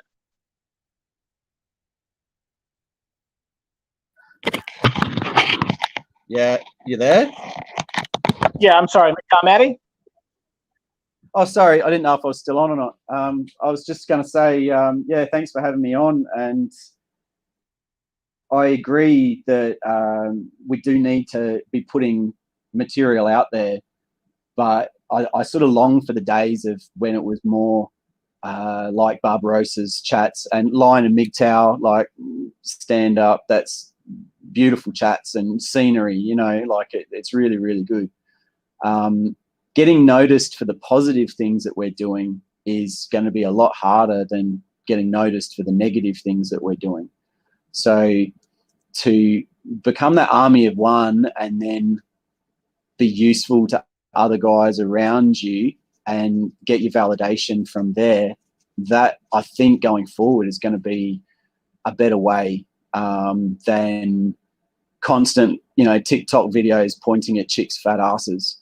Like, okay, but what did you learn today? Did you learn how to change a tire or use a UHF radio, or did you go around to your mate's house that's having a divorce and, like give him some help? Or, that's the thing that we should be doing, more positive stuff. Shinobi talking about his chickens and, chicken breeding, it's awesome. That's the things that we should be getting noticed for. But anyway, for all the fellas that have been hanging on and listening, thanks very much. And yeah, it's been really good for me to have you all out there. Back in the day, it really helped me a lot, like it helped MGTOW Cowboy. I think the biggest thing that men look for is a reason. We're reasoning beings. So when a car doesn't work, we want to find the reason. When a relationship doesn't want to work, we want to find the reason. And we never really had the information before. And now, because of the philosophy, we understand where it all goes wrong. We understand that our missus just got a new job earning more than us. And that was highly likely part of the reason why it fell apart. And all of a sudden, we don't feel quite so helpless, and we don't feel quite so taken advantage of, because we understand the system and what's going on. And that search for reason, I think, is the finding of the reason, the finding of the philosophies, the information in the red pill. That's what gives us the peace to be able to go forward and be more comfortable with being a MGTOW various sorts, whether it's monk or whether you're off the plantation but still play there occasionally or whatever. It definitely gives you a sense of peace, and that's the thing that I think is most attractive to other guys. And they see a sense of peace, and you've got some money in the bank and you're successful. That's what we need to project to the younger guys, and try and get off this bandwagon of bloody TikTok videos. My God, like TikTok reviews and 30-second videos. It's just flooding. It's almost like, there's one good book in the library, but all the rest of it's comics. and you just give up after a while. You just look around, it's just all rubbish, so you just forget about it. You don't want to learn it anymore. And I think that's the danger of having all these ridiculous videos about social media. It's not doing anything for the cause. But anyway, look, I'll keep it at that. Yeah, I'll let you guys go, but it's been a good chat, and yeah, thanks for being there. All right. Thank you very much. All right, everyone. Bye now. See you, Mob.